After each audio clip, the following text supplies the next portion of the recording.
I'm calling to order the City Council regular meeting for Monday, February 13th, 2017.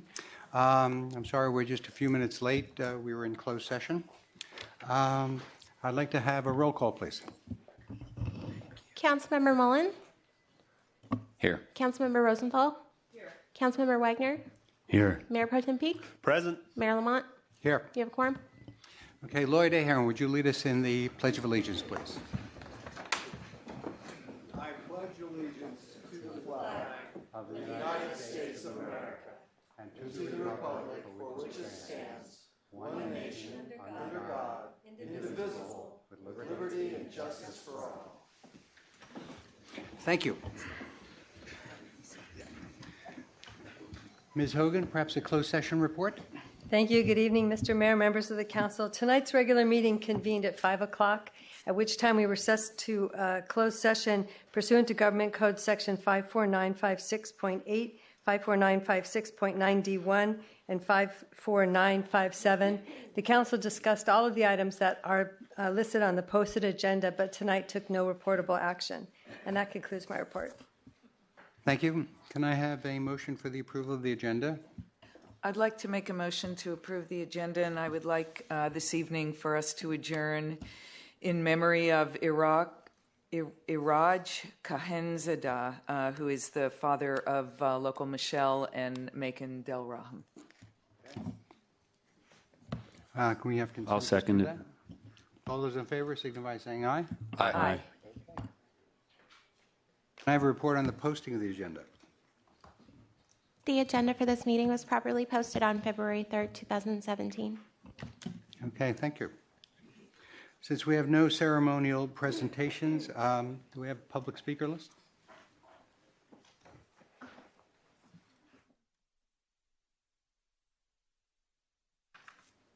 Thank you. Our first public speaker will be Ben Dratty, followed by Dave Reidman, and then Shari Latta.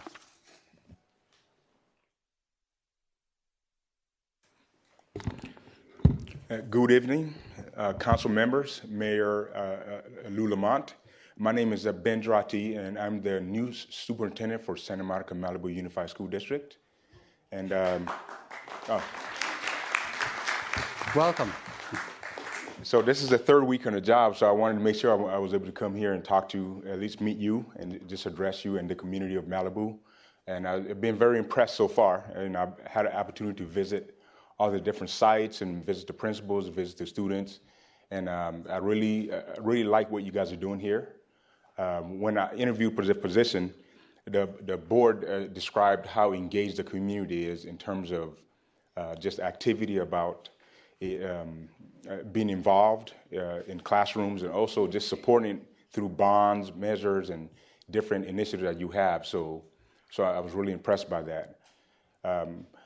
The vision for the district, my vision for the district is that we establish a very collaborative process, and a part of that will involve me constantly engaging with you all. I have a meeting set up with your city manager pretty soon just to talk about how we can work together.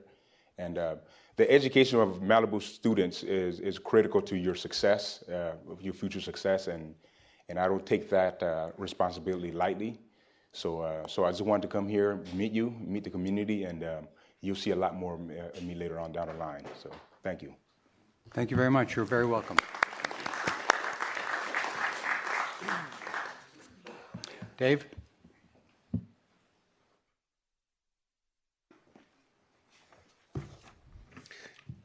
Good evening, City Council, Mayor Lamont. Again, my name is Dave Reidman with LA County Waterworks. Just here to give the monthly report. I got the news on Thursday at about 10 o'clock and said, we've got to figure out a way to get this on the agenda for Monday night for the City of Malibu. For the first time since the drought regulations went into place back in, June of 2015, the City of Malibu met their goal of 36% for the month of January 2017. So give yourself a hand. That had nothing to do with the rain, did it? We did have 7.5 inches of rain in the month of January compared to 1.5 in 2013, but that's really good news. It does show that the residents of Malibu and businesses do turn their sprinklers off when it rains. So Thank you. It's the right thing to do. It's making water conservation a way of life here in Malibu. So good news. I'll take any questions, but that was good enough to come right away to you guys. You think it was because Laura went to everybody's house, door to door? Laura could have had something to do with it. Cool. Yeah. Any questions? Thank you. All right. Thank you Thank very you, much. Dave. Followed by Craig Foster, and then Mark Gervitz.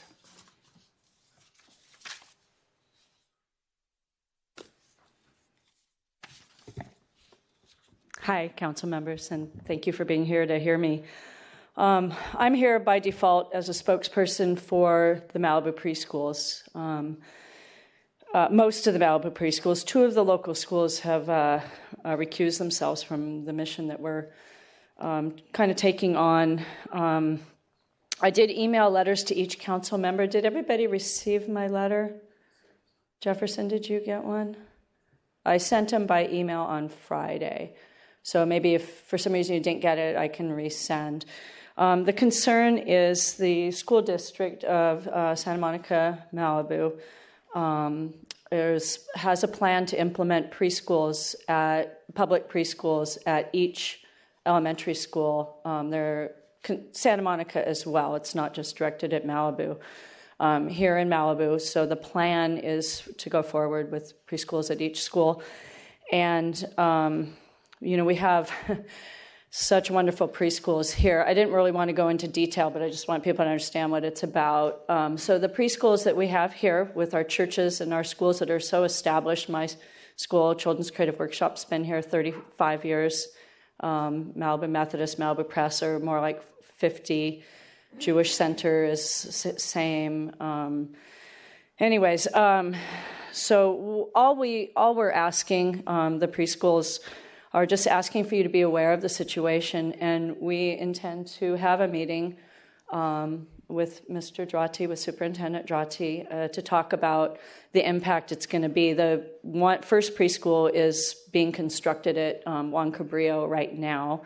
It's a Reggio-inspired preschool, and it's being put in directly across the street from Malibu Methodist Reggio-inspired preschool. So it's a little concerning for all of us in Malibu. The churches also are impacted, if this goes through. So we're just asking you to consider the impact and think about it. And if it, seems to you that it's detrimental to our city, as we feel it is to all our small businesses and churches, we would just like your backing to hopefully agree that this is probably not the best thing for Malibu, and we'd like to move forward and speak with the school district in a way that we can mutually work this out and educate our youth to be ready for their kindergartens. And the TKs have also been a little bit impactive on our business. But we want to work collaboratively with the school district, and we just are looking for your backing.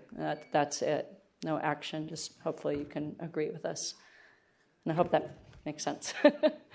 Thank you very much. Thanks, Sherry. Craig Foster. Hi, Craig Foster, school board member, Santa Monica Malibu School District. I just wanted to follow up on Sherry's comments to let you know that I have conveyed and Sherry has conveyed this information, and that the district has heard it, and that Dr. Drati, who you met earlier tonight, is going to meet with the preschool directors and intends to meet with City Manager Feldman to get more information. So at this point, I very much hope that this is satisfactorily resolved for all concerned.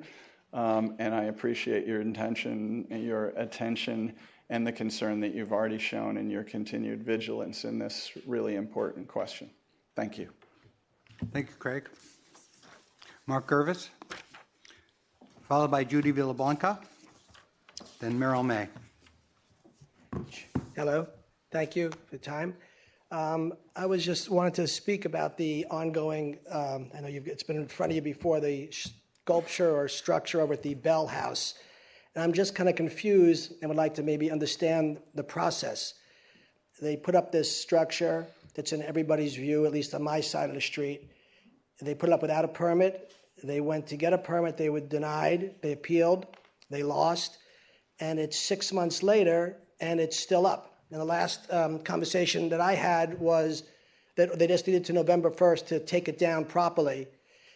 I've also been told that it seems like they have no intention at all of taking this down, and I'm kind of curious what the city plans on doing about it, or is it just kind of the rules in the city of Malibu, you just do what you want, and there's going to be no enforcement, or certainly selective enforcement, the way I see it, because I don't see anybody doing anything about it. They went through the process, they lost. At some point, it's got to come down, or I don't think anyone in this room should even bother applying for a permit. Just do what you want, because no one's going to do anything about it anyway. So anyway, I just was curious if someone could shed some light on what's going on with that, or is this going to be an ongoing eyesore to everybody that lives up on Winding Way and anyone that is using any of the public trails.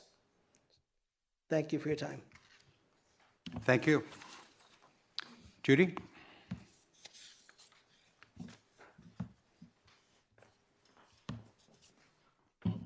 Good evening.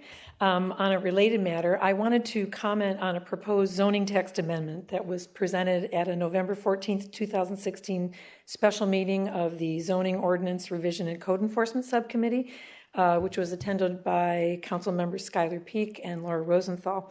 The subject of this amendment is revisions regarding display of art on private residential property.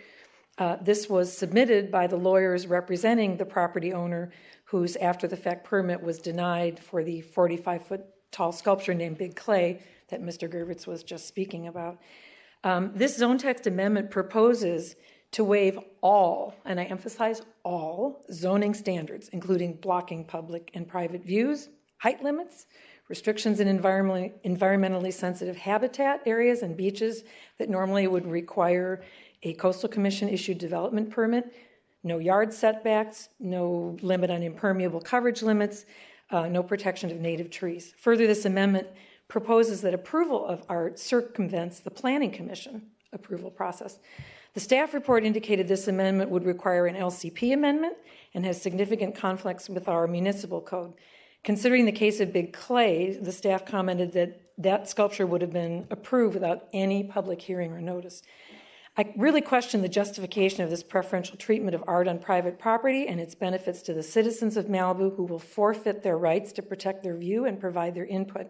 I'm also questioning why we're resolving the issue of art on private property before public property, which would seem more appropriate for citizens. Last summer at the city council meeting where the permit was denied for Big Clay, the council had a discussion at the time whether they should postpone sending the decision to code enforcement while a pertinent zone text amendment, i.e. this one I'm discussing, was being proposed, which suggests to me that the prior city council would look favorably on such an amendment that prioritizes one person's right over the rights of other Malibu citizens in the name of art. If I have a beautiful home that violates all these restrictions, what if I allow tours 3 times a year, and should I be permitted? I am asking the city council to refocus on developing criteria for both public and private art that adhere to the current municipal code and the LCP protections that are there for really good reasons, and to protect the right for public input. There's no reason we cannot all enjoy art that also meets these requirements. Thank you. Thank you, Judy. Merrill May, followed by Marshall Thompson, and then Dennis Robert Smith.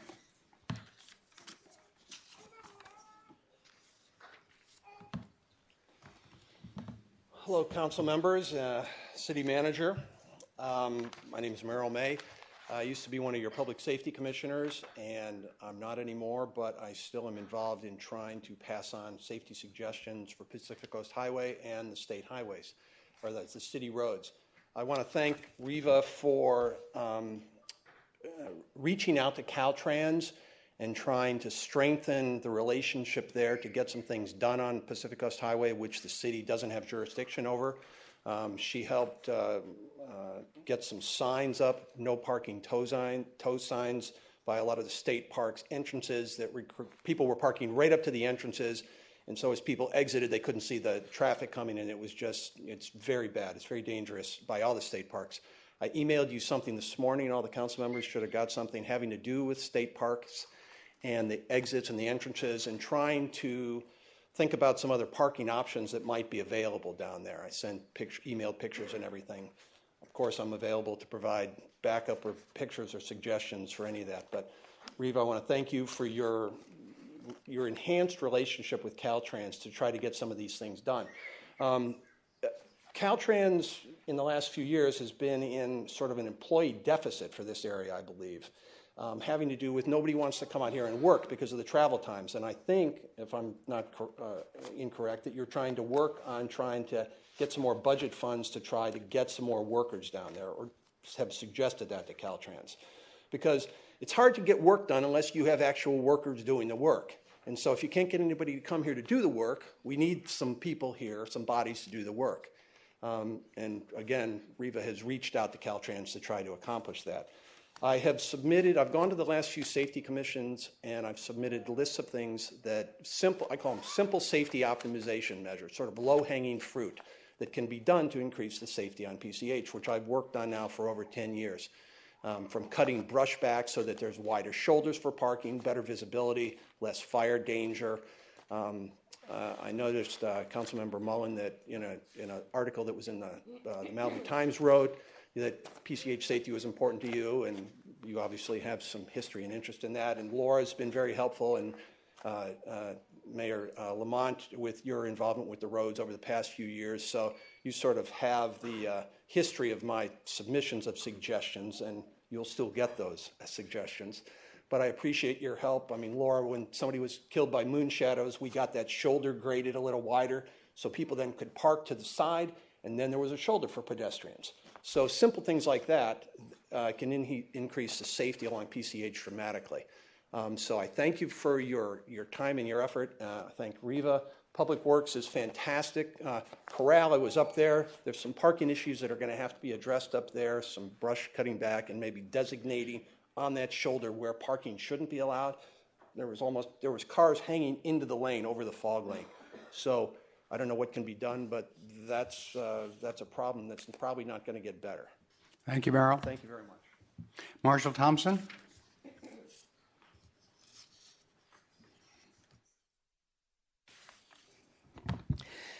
Mr. Mayor, City Council members, City Manager, I'm Marshall Thompson, private citizen here in Malibu. I understand that there is a real possibility that the Malibu Farmers Market might be losing its lease as early as March 16th. In my opinion, this is a disaster for our town. In my opinion, the Malibu Farmers Market is an essential local institution providing residents with a local source of freshly grown organic produce that is literally minutes from the farm. I treasure it, and so do most of my friends. We thank Deborah Bianco for having had the wherewithal to keep this going since incorporating it in 1998 with the foundation. Thank you, Deb, for supporting local Malibu farmers. The Cornucopia Foundation supports other worthy projects in town here, notably the Homeless Coalition with the remarkable Carol Moss, AMPS, working to establish our own school district, and local animal rescue organizations, including my own American Tortoise Rescue. We appreciate the produce that we can feed our animals with. Most divisive public issues in Malibu revolve around land use. Many Malibu residents worry that the farmers market will be eliminated due to construction of the new Santa Monica College facility. The worthy folks representing the college need to be aware that once goodwill and reputation are lost, that it can take almost forever to restore that trust. Now, I support the new branch of the college. I've vocally been in favor of it for some time. Also, as an optimistic person, I believe that people of goodwill can come together with a win-win arrangement that will ensure the continued survival of the farmers market. LA County, the city of Malibu, and the residents all have a legitimate stake in nurturing local grassroots organizations like our beloved farmers market. Flexibility and goodwill are key to our successful representative democracy. I urge you all in your own ways, professionally and individually, to support the continued existence of the Malibu Farmers Market. Thank you very much for your time. Thank you, Marshall. Dennis Smith, followed by Norm Haney, and then Jonathan Kay. Good evening. My name is Dennis Robert Smith. You've all seen my work here in town. I came forward because Councilman Wagner has made an issue of the poly bags that most of us use for erosion control. There are three bags that most of us use here in Southern California. There's a monofilament bag, which is really used, has a high UV rating, and it just kind of sits out. You usually use it for long-term work, and you don't really have to use it right away. You can't move it a lot. They'll break up. The other one is the burlap bag that most of us know, and I'm sure Councilman Mullins had his fair share of these to fill. And they're a good bag, but they're not a structural bag. And then, of course, the poly bag that I use. My work has been seen, obviously, at Tuna Canyon, PCH, the road that goes up side of the hill. I've probably done about 160,000 bags up there of these. They have saved the project from coming down the hill, and really from allowing Mr. Ahern and myself to become a different kind of a neighbor than we are now. If we were to use this type of a bag, which is really a filter bag, I use it around catch basins. It has a UV rating. They're good to filter, but they're not good structurally. If you use them for sand, they become very heavy, they break apart, and then they're not usable. And I understand the concern probably with this. However, this saves property and lives at some point. So I figured that kind of an uphill battle maybe with you guys, but this really does make a difference. And until somebody comes up with another idea, these fall apart probably after 2 or 3 times. I can maybe get a 4th handling out of it, and then we properly dispose of them. With this, I could never do this on that kind of a job. Even Robert Gold's job at the tow yard that I did, you've got to have something that's got some strength, holds the water back, lets it silt. You can clean all that up. Once these do that, they get silt around them, they're done. So they're not made really for what I'm doing here and what a lot of people here in Malibu do. So just food for thought. Right now we've got a good structural bag, and I feel that we should continue to use it. Thank you. Thank you, Dennis. Norm Haney, followed by Jonathan Kay, and then Remy O'Neill. Good evening, council members, Chair Lamont. I have 2 concerns. The first is some time ago, approximately 3 months ago, it was decided that the city of Malibu would not process a zone change from within their ranks to change open space to rural residential at the corner of Tuna Canyon and PCH. There are 4 lots there. So it was decided that the applicant would have to move forward with the application that they filed. We did that, and it has not moved forward. We're not sure exactly why, but we'd like to know. The second concern that I have is the burden that's placed upon the people that work for the city of Malibu, more specifically the staff of the planning department, but other departments as well. They travel a long ways to get to Malibu generally. They can't afford to live here in general. And then they travel back, creating traffic. And we lose them every once in a while. We will lose a planner. And it's very important that we try and keep our planners here. I'm suggesting, if Arriva will give a little help, to increase the salary 5 to 10%. And I'm suggesting that the developers pay for it. Now, I come from the development industry, as you all know, and I'm saying that we can afford it, and it would be better. If we can save a month, think about it. The average lot in Malibu is somewhere between $1 million and $4 million. And if you have to hold on to that dirt while you're processing your application to be able to use it for a single-family home, you're paying roughly 8%. If it's $1 million, it's $6,600 a month. You can afford, if you can save 4 weeks, you can afford to pay a little more. And then we can afford to pay our planners a little more, and then we can keep more of them for a longer period of time. So I'm an advocate, not just for planners, but other members of Malibu staff as well. They work very hard. They're committed, and they're passionate about what they do, and we should pay them a little more. Thank you very much. Thank you, Norm. Jonathan Kay, followed by Remy O'Neill.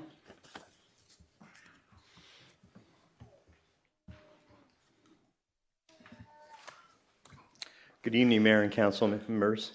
My name is Jonathan Kay, and I live on Winding Way.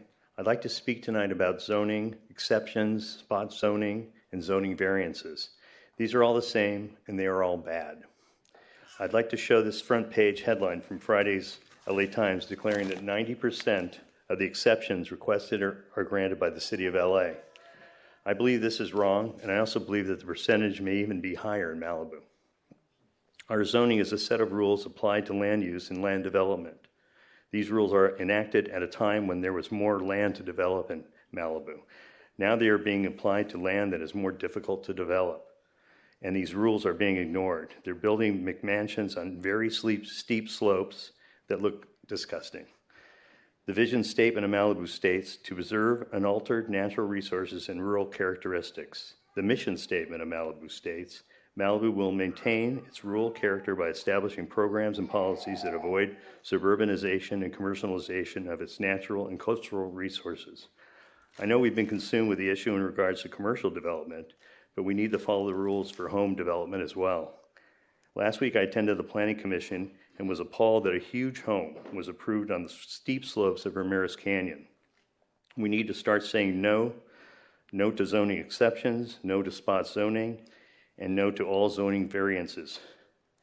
It's time to draw the line in the sand and say no more homes out of character with the vision and mission statements of Malibu. Even if the lot is between two McMansions, we don't need another one in the middle. Thank you very much. Thank you, Jonathan. Remy, you have 4 minutes. I see Deborah back there. Followed by Joel Schulman. Good evening, council members. I'm Remy O'Neill. I'm a longtime resident. Marshall Thompson has already touched on the subject of the farmers market. It's something of a dilemma because, the college is going to be there. It's going to be constructed. And this is a situation of two really good projects, and you don't want to destroy one for the other. They should both be able to coexist during this construction period. So I think that the dilemma that has occurred is that the Planning Commission meeting on February 29th of 2016, John Mazza was going to make a friendly amendment concerning the continuation of the farmers market and the labor exchange. And the deputy for public works of the county reassured John that that was not necessary, and her words are, Santa Monica City College, per this project, is required to accommodate them during construction and after. And this is what we're doing. So it is not the construction project. It doesn't take away the land amount of square footage, so it's a wash. And in terms of parking, they will also accommodate the parking. So that's from the transcript of the meeting, and I think that the Planning Commission moved forward, we moved forward feeling like everything had kind of been taken care of, only to find out not quite. So we all had a meeting. Riva was at that meeting, Bonnie Blue, and they were looking for an alternative site. They looked at City Hall and that whole area. And when we all really evaluated it, that was not going to work. And so we hired an independent contractor who works for Staples Construction so that we could see, okay, if you're being told that, gee whiz, you're going to have to move, you can only have this much, is that really so? And if it's so, is it only for some small part of the construction project, like when they're, doing demolition, when they're doing a part of the upgrades on the utilities? That's what he thought. But there were other times when there should not, if it's staged correctly, impact the operation of the farmers market. So we had another interagency meeting in September, where we had the school district, Don Gerard, and we had Mahmoud, and we had the county. We had different people from the county, from Sheila's office, and ourselves. We felt that at the end of that meeting, we had sort of come to a fairly good conclusion, and that was that, yes, they had not put the RFP out for the contractors, that with careful planning, that there may be a way to, in the wording of the RFP, that there may be a way to minimize the impact on the shrinking of the Malibu Farmers Market, if indeed at all. And so that's what we've been operating under. And so now we're down to the last parts of the lease, because now they don't know when they're going to start, so we're getting little pieces. The lease ends on March 19th. Kian Schulman gave you another minute, so go right ahead. It ends on March 19th. They've told us today that we have to answer them by the 27th in order to even get an extension that covers the March 19th. So it seems to me that it would be a really great thing if there's some little family gathering that could take place between the county and the city to see how can these two things move forward in a viable way. So, gentlemen, I give it to you. Thank you. No, Joel Schulman?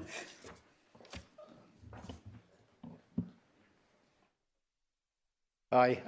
I'm just reporting for Carol Moss, who has been in communication with this Don Gerard, who is the Senior Director of Government Relations for Santa Monica College. And basically, he has reassured her that they definitely do not want to disrupt the farmers market. I mean, Carol says, I just spoke to John Gerard. This was last Friday, as of last Friday. He was certain that the farmers market will go on uninterrupted. He couldn't have been nicer, and will let me know when there's another meeting. And she says he emphasized that he actually took the trouble to call her and tell her this, and he was utterly reassuring that the farmers market would continue. So that's the latest on the attitude of Santa Monica College, and I hope it's reassuring. Thank you. Thank you, Joel. Phyllis Hayashibara.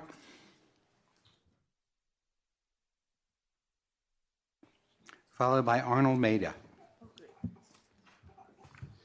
Hi, I'm Phyllis Hayashibara, a member of the Venice Japanese American Memorial Monument Committee, and we're going to build this. This is a solid black granite obelisk. We're going to put it on the northwest corner of Lincoln and Venice Boulevards. We're about 1,000 persons of Japanese ancestry from Malibu, Venice, and Santa Monica, lined up with only what they could carry for bus transfer to Manzanar. Their connection to Malibu is that the Takahashi family was the last Japanese American family to do farming in the Malibu ranch. And it was my pleasure to meet Amy Ioki Takahashi in 2011. I learned that the Takahashi family was the only Japanese American family left in Malibu in 1942, when President Roosevelt issued Executive Order 9066 on February 19, 1942. This order paved the way for the forced removal of Japanese Americans from the West Coast states of Washington, Oregon, and California. EO 9066 led to the incarceration in 10 American concentration camps of some 120,000 persons of Japanese ancestry for the duration of World War II. The Malibu Times actually featured Amy Ioki in the April 20, 2011 article by Paul Sisolak. We lived in Malibu, said Amy for the article. I never felt any prejudice. We all went on the same school bus day in and day out and all became good friends. Amy also commented on her parents' stoicism. I think it's still part of the Japanese not to complain. I never heard them complain about anything. We had to pick up everything and go. They never said a word, and my father never resented that the government treated us differently. He never said anything against America. Our folks were brought up that way, that we do as we're told. According to the Malibu Times article, Ioki credits her parents' strong resolve as survivors for getting them through the wartime period. And she says that the VGM is special to her because it pays respect to her parents and all the Japanese mothers and fathers who were forced to uproot their families. Amy provided this quote for the Venice Japanese American Memorial Monument. As a 16-year-old, I didn't realize the injustice fully, but in time we learned how our rights as citizens were ignored. Thanks to the strength and resilience of our Issei parents, we were able to survive. The Venice Japanese American Memorial Monument Committee invites the Malibu City Council to join the Santa Monica City Council, Los Angeles City Council members, Los Angeles County supervisors, a former California state senator, now a U.S. congressman, the Japanese American Confinement Science Grant Program, the National Park Service, and individual citizens with resolve that the powers of government must never again perpetrate an injustice against any group based solely on ethnicity, gender, sexual orientation, race, or religion. We're sorry that Amy couldn't be here tonight. Thank you. Before you go, I know that I talked to someone from this organization before, and I asked them to apply for one of our grants, but I understand there's some kind of a time issue that you guys have. Would you tell us that? The monument engraver is starting this week, and we could always add City of Malibu later, but it will cost more for him to come out from Arvin, California, and to do the engraving on site. So if we could know before he ships it to Venice, that would be fabulous, because he could then add Malibu City Council to the list. Okay, thank you very much. Arnold Maida.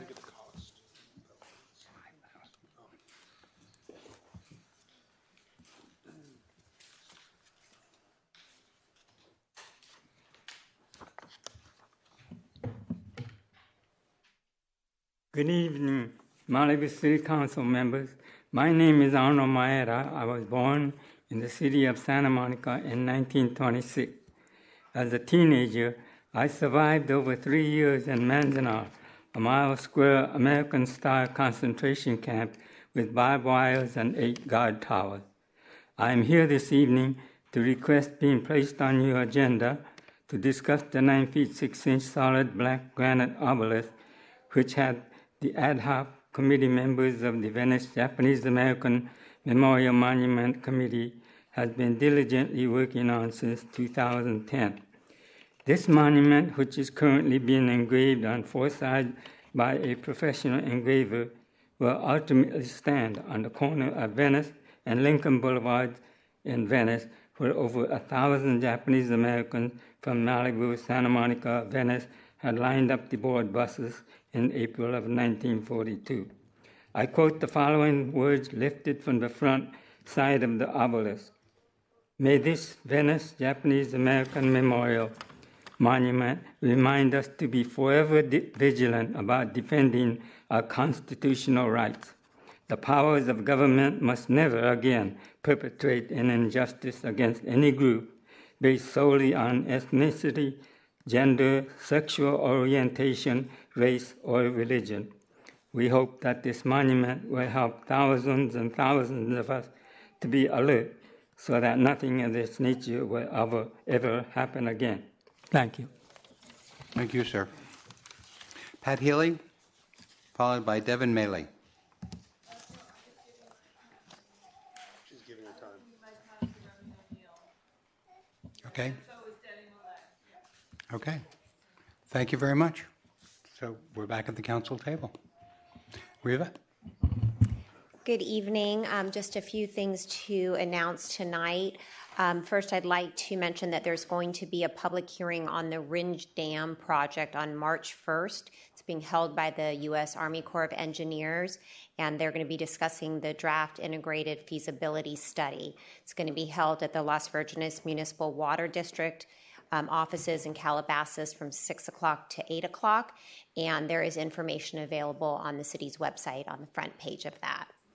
On February 2nd, I attended the Regional Water Quality Control Board hearing, and they unanimously approved the amendment to the city's Memorandum of Understanding for the wastewater prohibition. So that extends the dates for the completion of Phase 1 until November 2018 and for Phase 2 to 2024. So that was terrific news, and it was really wonderful to be down in front of the board and have them be so supportive, and thankful to the city for moving forward on this really important project. I'd also like to announce that Caltrans is in the process of installing 400 new signs along PCH. Right? That would be to replace where there are missing signs, and also to replace existing signs that have been damaged or are not consistent and the same as other signs. So good news to finally get them to be installing those signs. We've been waiting about 5 years for that. So that concludes my report. Thank you, Eva. All right, at the council table, Laura, would you like to start? Yes, thank you. Just a couple of housekeeping things. I would like to ask for consensus to bring back an item next time for us to consider giving money for the Japanese American Monument. Can we do that? Yes. Can we have Can I get consensus on that? It sounds like it's timely. Yes. Okay, great. Yes. Yes. Thank you. You got it. And thank you for bringing this to our attention. And just personally, I remember reading Return to Manzanar when I actually was in high school or college. I can't remember. I still have that book. It had such an effect on me. If you haven't read it, read it. And just personally, just know that as a person and as an elected official, I will always work very hard to make sure that we never profile any group again. So thank you. Appreciate that. Norm, do you want the council members to be paid more too, or just the staff? So I just wanted to say a couple of things. I wanted to thank Dr. Ben Drotti for coming out to Malibu. I had the honor to meet him a few weeks ago, I guess, for my work on the Malibu Unification Negotiating Committee, trying to look at next steps. And just to let you know that and I think I mentioned this at our last meeting, we have come to an agreement, our negotiating committee, after almost a year of work. And we're just finishing up the dotting all the I's and crossing all the T's and making sure that it's readable and understandable. And it's clear since we've been in the middle of it. And I look forward to getting this out to the community. Our plan is to get that out next week, I believe. And then there'll be a special board meeting of the Santa Monica Malibu Unified School District Board. It will be a study session. So it will really be for us to present, the members of the negotiating committee, for us to present the report and all of the work that we did. And I know that there's going to be a lot of interest in Malibu, because I know that Malibu is very interested and has worked very hard across the whole city, across the whole community, and been very, very supportive of unification or reorganization or splitting the district, however you want to call it. It's got many different names. So from the petitions that all of you signed to coming to our council meetings when the previous council voted unanimously to support reorganization, I will make sure that you can all see the report. The Malibu City Council will be discussing it after the board meeting. And so there will be that opportunity, and I'm sure that AMPS also will be doing a town hall meeting so that people can bring their questions, their concerns, their excitement, all of those kinds of things, and we can continue to move forward. So I just wanted to say that for myself as a member of the City Council, I'm here for you, Dr. Drotti, and in any way that we can help you while we're still together.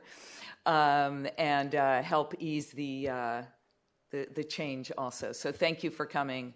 And I had encouraged him to come also because there are many people that watch this meeting on TV. So it's nice to be able to put a face with a voice, with a name, and someone to reach out with. And thank you also, Craig, for coming. And I also wanted to thank Sherry Lotta for coming. I too am concerned about the viability of our local preschools.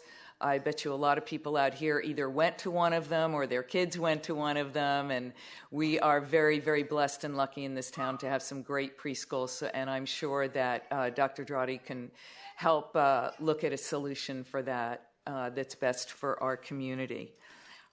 Just a few other things. We had a lot of public comment, so I'll try to keep these short. I did meet with Cabrillo, some of the outgoing and the incoming principal at Cabrillo, to look at some of the safety issues on Morning View Drive, and I also wanted to ask if we could get a consensus to ask the Public Safety Commission to look into whether we want to put flashing signs on Morning View Drive near Cabrillo. So that would be something we would need to add to their workload. Is that okay with everybody to ask them to look at that? Yes? Yep, fine with me. Okay, great. Thank Yes. you. Thank Then I also went to my first meeting of Southern California Association of Governments, and I'm also on their environmental committee. I'll give more of a report when we have some more time. Just want to let you know that this Wednesday we have our next library speaker series. Gloria Allred, who's a very famous attorney, as well as, I guess she's just a famous person, will be in this room. I'm not sure we have any more spots available, but you can get on a waiting list, and that starts at 7 p.m. We have another negotiating committee meeting on Thursday. There's a Zuma Beach cleanup on Saturday, and then there'll be a Measure H Forum. That is the homeless initiative that we will be discussing later this evening. There'll be a forum on February 23rd at 6 p.m. at City Hall if you want some more information about that.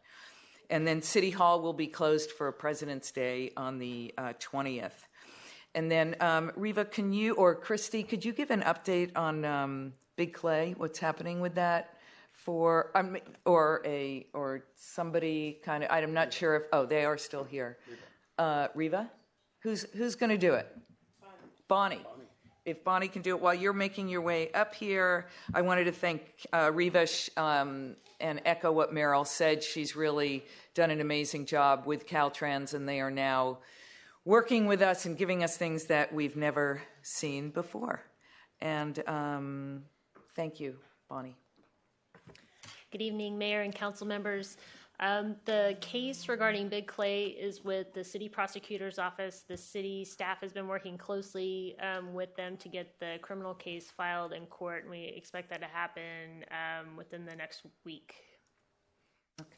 And as far as the zoning text amendment goes, the Bell's attorney provided a revised version that we were told addresses all of the LCP conformance issues. It's under review with staff, so once that's been reviewed, we'll bring it forward for consideration by the Planning Commission. Thank you. And I do want to encourage, if you have questions like that about what's going on, I encourage you to call staff. We're here for you. I mean, they're here for you. We're here for you too. So, and just one last thing. I got a note in my mailbox, and I don't know who it is. They didn't sign it. And they sent me a new reusable bag that Ralph's is now using. And I don't know if anyone's seen it, but it kind of looks like a plastic bag. And as you know, we have outlawed plastic bags in Malibu, and it's kind of disingenuous in a way that Ralph's is doing this, because it does look like a plastic bag, but it is reusable. But I have a feeling that most people are just going to be throwing it away. But I did have staff check it, and if anyone has seen these or had any other questions, it does fit in with our ordinances and our plastic bag ordinance. And at this point, there's nothing we can do because of the state law. But I just wanted to thank whoever it was that brought this to my attention. And if there is anything we can do in the future, we will do it. And that's all. Thank you. Okay, Skylar? Would like to invite everyone that's concerned. We're going to have a Zeracis meeting on February 28th at 3:30. We're going to be covering coastal development permit expirations and a future oversized vehicle ordinance for the entire city, and as well as the lighting ordinance for the entire city. That will be again on February 28th here at City Hall at 3:30. Sherry, I just wanted to echo some of your concerns. I know that I did receive a comment from one of the school board members about it, and it sounds a little ill-conceived in retrospect to the amount of, how do I say, research that was done by the school district in terms of the needs that are being fulfilled, the needs that our city has and what's being fulfilled here. And I hope that the school district takes a very close look at that in the future. Mr. Drati, thank you very much for coming tonight. And I just want you to know that our council is very committed, and the city is very committed to the separation of the two school districts. So I hope that we can get to a resolution of that sooner than later, and make all these schools in both of our areas great for all of the students. Merrill, thank you again for your support and dedication to the City of Malibu in regards to public safety. You spend so many hours and so much time, and you don't have to do that, and our community is a safer place because of people like yourself. So I really want you to know that I appreciate that. And I'm happy that the council will address the Japanese monument. I don't think that our country's ever always proud of all of its history. And I think that the book that Laura referenced is an amazing read for any student or adult that hasn't read it yet. So, well done. That's it. Thank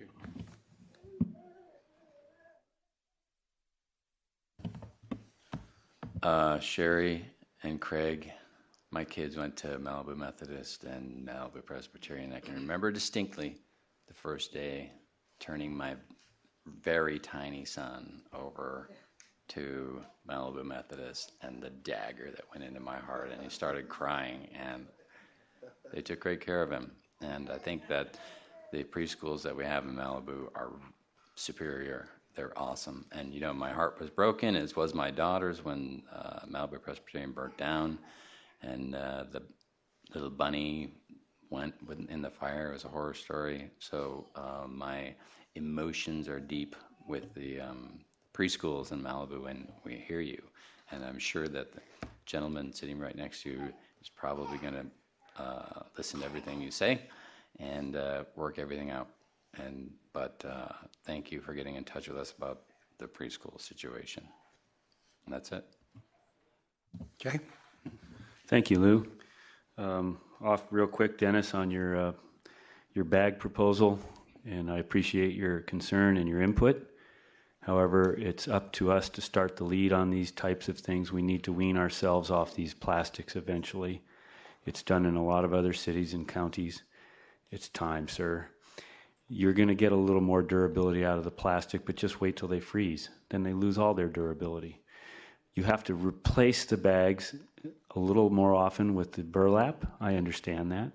But they're not supposed to be permanent structures. Another difficulty I have is quite often the contractors purchase the bags pre-filled from out of the area.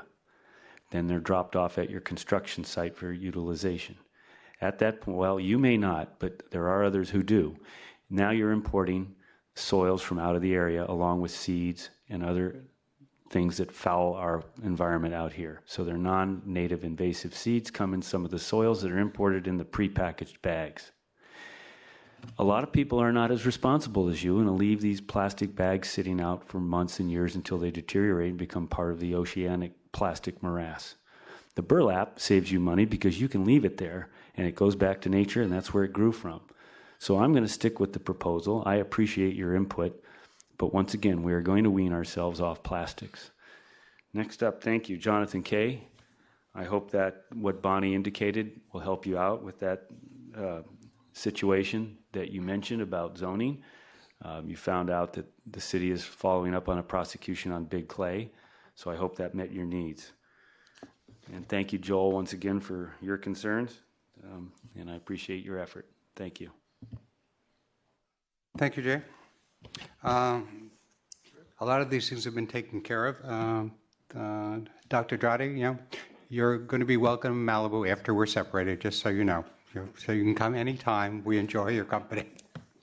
As far as the preschools are concerned, as Rick said, my daughter went to Malibu Press, and she's using skills that she learned in that place today. So we have excellent nursery schools, so maybe the needs assessment might be necessary. As far as the farmers market is concerned, that's a very complex issue, I understand. Could you tell us anything about that, Reva? Sure, certainly. I actually spoke with Supervisor Kuehl's office today on it and last week, and I have met along with staff with the county and the farmers market folks multiple times now to try and find a solution. The county and the college, do want to try and accommodate the farmers market to the best of their ability during this construction period. But as you know, we have the Civic Center wastewater treatment facility project going along Civic Center Way at the same time that the Santa Monica College project will be under construction. And there's just going to be a lot going on in that area.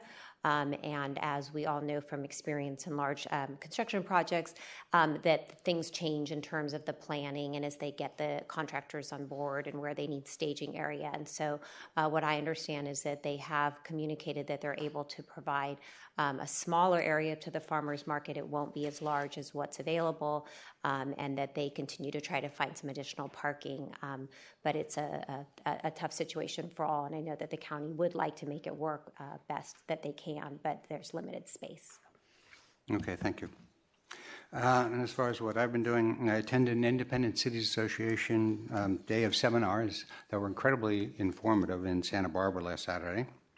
I attended a liability trust fund meeting with Riva in Norwalk, which determines our sheriff's bill ultimately. I attended a California Contract Cities Executive Board meeting at USC.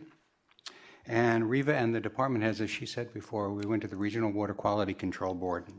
I spoke, Riva gave an incredible presentation, and it was an unusual feeling, actually, because they liked what we did. They were very supportive of our extension time, et cetera, and so it was great.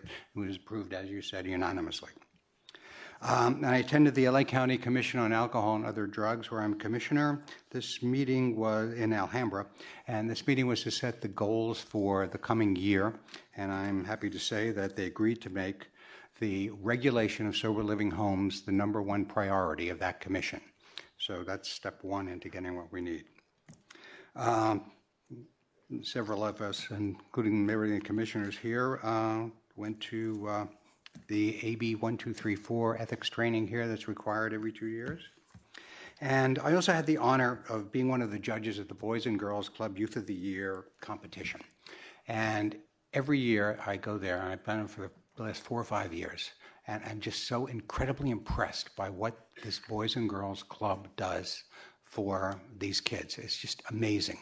And they are outstanding, exceptional kids. In fact, I'm talking to see if we can get accommodation for the city and see if we can get them down here to see us. They are just terrific. And this Boys and Girls Club just does a spectacular job. They literally changed lives, and it was just incredible to see. And that's what I've got. On to the consent calendar. Does anyone want to pull anything on the consent calendar? I'll make a motion to approve. I would like to have a look at 3B5. 3B? I'll make a motion to approve the consent calendar pulling 3B5. All those in favor signify by saying aye. Aye. Aye. Okay, 3B. I think, I'm sorry. I seconded it. Yeah, I thought you did. Silently. 3B5, please. Who's going to do the presentation on that?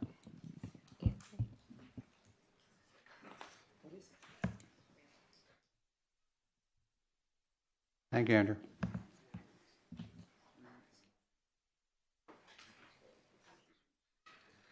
Andrew, I just had a couple quick questions about it. Sure. Which which just was where are the stormwater filters for this? And then it seemed like something that was more. I couldn't really make whether it's just related to stormwater or it's actually related to the Civic Center directly related to the Civic Center wastewater treatment facility. The stormwater biofilters are located in different parts of the city. Some of them are up in Broad Beach and Wildlife area. Some of them are in the Malibu Road area, and then we have Las Flores Canyon. So I guess what I didn't understand was why the money's getting pulled from the account related to the Civic Center wastewater treatment facility if they're located on the western end of Malibu. Can I answer that? So that was the department that we set up, and the code in there, while the department is called Civic Center Wastewater Treatment Facility, is for stormwater monitoring. So that was just the general code we're using within the general fund for stormwater monitoring. So sorry for the confusion, but it was a budget issue that started a while ago. Okay, well, maybe we could just clarify that or change the name because I think it's a little misleading, but that's okay. We'll take care of that as part of the new budget, and we'll make sure that that's all Thank straightened you. out. Sure. All right, and we'll make a motion to approve 3B5. I'll second. All those in favor signify by saying aye. Aye. Aye. Motion passes. On to 4A. 4A is appeal number 16-011, appeal of Planning Commission resolution number 16-88. Appellant Chris and Christy Farrar. Applicant is Burge & Associates. Architects. Property owner is Wildlife 2 LLC. The appeal was filed December 1st, 2016. Application filed October 18th, 2016. Location is 6847 Wildlife Road within the appealable coastal zone. APN number 446-006-017. Zoning rural residential, 1 acre R1. And we have several public speakers, and will you go, Chris? Yeah, I'm sorry. You can tell the anticipation on my face. I just want to jump in before the staff report, if you don't mind. And I want to address a letter that is dated February 8th, 2017, that was addressed to me from Rick Zelinga, the lawyer representing the Spurbers in this case. And I appreciate the letter, and if you're out there, Rick, I'm sure you are. Thank you very much for bringing it to our attention. It's a letter that raises a question about the whether or not Council Member Wagner is qualified to participate in the hearing. And the lawyer cites to the correct standard that we use to determine bias, and some of you I know are familiar with this because we employ this every time we look at the participation. It's our duty as a city to provide an unbiased tribunal, and I know that everybody in their heart of hearts believes that they can be fair and that they can set aside their own interests. And so thank goodness the law does not look into our heart of hearts to figure out who can participate and who cannot. Instead, we have an objective standard. And the standard looks at whether or not there is concrete evidence that there is going to be an unreasonable likelihood of, or an unreasonable probability of actual bias. And that standard, looking in this case, Mr. Zelinga raised two issues of concern. The first issue of concern had to do with observing before Councilmember Wagner was elected, so back when he was Citizen Wagner, at the last hearing that was held before this council on September 26, 2016, observing then Mr. Wagner discussing or shaking hands and appeared to be conferring with the appellants. And the second issue has more directly to do with the comments that he made that night, taking advantage of the 3 minutes that you afford people who are interested in things. Mr. Wagner came to the microphone, and at that time, the application that was pending before you had suggested some changes, and Mr. Wagner politely suggested that perhaps things could stay just the way that they had been approved by the Planning Commission. Then what happened after that was the council took action on that permit. Then you resolved the matter that was in front of you, and then the application went back now to the Planning Commission, and we had an election, and now we have a new council up here to hear the matter. Your Planning Commission has taken action based on a record. It's looked at new evidence. There have been new proposals. They've made a recommendation, or actually approved something that's now been appealed to you. And tonight, each of you will, for the first time, consider that appeal.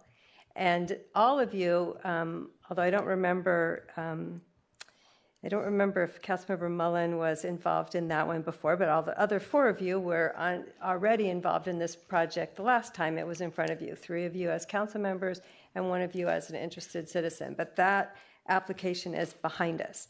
So just to be absolutely sure and on the record, I'd like to ask Councilmember Wagner a couple of questions. The first one is that before this meeting, I asked you whether or not you had been an advisor to the Farrars during their application, and I wondered if you would tell for the record what your answer to that question was. Thank you, Councilor. Before this came to my attention, I had not seen the Farrars in years, and I in no way solicited in any form or fashion any kind of consulting other than shaking hands and saying good luck. That was the extent of my visit with them. It was back at that door there, and it probably took less than a minute or 2. Okay, and then lastly, and don't be insulted because you know that these are very important things, but you understand that tonight you're going to make a decision that's based on the evidence that's before you in the record. Is that right? Yes, as I would take an oath at any other time, I would say the same thing, that I've looked at this fairly and impartially. And in fact, I have a list of grievances that I'll mention ahead of time about the appellant's weaknesses of some of the statements. So it will be very fair and impartial. All right, well, thank you. With that, I just don't believe that there is evidence of a probability of bias on the part of Councilmember Wagner, and he's looked at it as well and intends to participate tonight. And I'll turn it over to you, Bonnie. Throw it to you, Bonnie. Okay. Good evening. So let's start with the staff report. Okay. Our contract planner, Josh Janowitz, is going to present the staff report. Good evening, Mayor, council members, members of the public. We're here again tonight to talk about 6847 Wildlife Road and the previous approval of resolution number 16-88, in which the Farrars are now challenging. The site in question is located in an area of Point Dume, which is developed with single-family uses. The project site, as well as the surrounding site, are generally flat and step down as one travels along Wildlife Road to the southeast. These sites also descend into an east-west trending canyon and drainage that runs toward the ocean. In January 2015, the Planning Commission approved the original project that included a single-family residence and rear yard improvements, consisting generally of a pool, a level rear yard, a pool trellis, garden terrace, and garden terrace area. Subsequently, in July 2015, the applicant proposed revisions to the approved plan, which involved relocating the residence further away from Wildlife Road, proposed a reconfigured pool and pool trellis, and a revised rear yard grading plan. These changes were approved by staff via substantial conformance in error, and subsequently a stop work order was issued in June of 2016. In July 2016, the applicant submitted the first CDPA, which relocated the house 14 feet further from Wildlife Road, along with the previously requested pool relocation, revised rear yard grading plan, and a further revised wall and fence plan. All city departments reviewed and approved the proposed modifications, and the Planning Commission approved the Coastal Development Permit Amendment on August 1st, 2016. In August of 2016, an appeal was filed by both the property owner and the neighbor to the southeast, the Farrars. The property owner's grounds for appeal were related primarily to the financial feasibility of building a side yard retaining wall as a green wall, which was a condition of approval developed by the Planning Commission. The neighbor's appeal argued that changes in rear yard grade elevations were too severe and thus were inconsistent with the grading ordinance. The requisite findings for CEQA compliance were not made, and the project thus should not be exempt from CEQA. In September 2016, the council heard this appeal and approved the revised location of the single-family home and made all the other requisite findings, but directed the applicant back to the Planning Commission for further review of the rear yard design. In October 2016, the property owner submitted the second Coastal Development Permit Amendment, further revising the project to address concerns expressed by the appellant. The changes were made after the September 2016 City Council hearing, included the relocation of the pool approximately 44 feet away from the southeastern property line, reintroduction of the pool trellis within the southwestern portion of the property, and formal landscaping and a terraced wall design for the side and rear yards.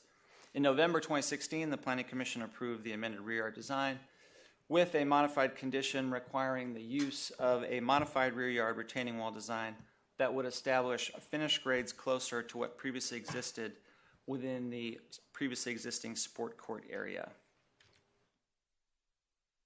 On December 1st, 2016, the Farrars filed a second appeal of the Planning Commission's decision. A detailed point-by-point response to the appeal is provided in the staff report. However, in summary, the points of contention remain similar to what was previously submitted as an appeal by the Farrars, in that the project still violates the grading ordinance because the grading was not kept to an absolute minimum. The project is not the least environmentally damaging alternative and thus cannot be exempt from CEQA. The previously revised condition that the Planning Commission approved in November 16, allowing the building footprint to be up to 146 feet from Wildlife Road, was inappropriate. The approval of 16-008, the CDPA, with the revised condition was incorrect based on misunderstandings and misinterpretations. And the final argument was that the appellants were not provided with a fair and impartial hearing. So the next few slides compare and contrast the existing condition with the various projects that have been reviewed and considered by both the Planning Commission and the City Council. So we'll start with the existing conditions in the top portion of the slide. You'll note that in general, the site slopes from front to back, starting with a finished grade elevation adjacent to Wildlife Road of 106 feet and slopes down to the previously existing sport court with an elevation of 96 feet, so approximately 10-foot fall in elevation from front to back. The originally approved project honors those descending slopes and again proposes a finished grade elevation near Wildlife Road of 106 and retains the natural sloping components of the rear yard between the pool and the garden terrace area, which is the area outlined in green, which is proposed about 1.5 feet above the previously existing sport court elevation at 97.5. This next slide here shows the originally approved project, and the proposed project that was approved by the Planning Commission in November 2016. You'll see again the rear yard portion, or the front yard portion, including the single-family residence, is approximately in the same location. However, it is worth noting that as part of that modified conditional coastal development permit, the house was moved back further away from Wildlife Road, approximately 14 feet, but the finished grade elevation remains the same at 106 feet in elevation. The revised project includes a stairway, or a series of steps, which transition the back patio area down to the pool area. The approximate elevation of the stairs is 104 feet in elevation, and then you can see there's additional steps provided down to the pool and bocce court area, which have a finished floor elevation of just over 102 feet. And then finally, the site transitions from the 102-foot elevation down to a finished grade of 98 feet, just south of the required retaining wall that was introduced to the southern portions of the site. And then it transitions further down to natural grade, which is approximately 94 feet in elevation at the southernmost portion of the development footprint.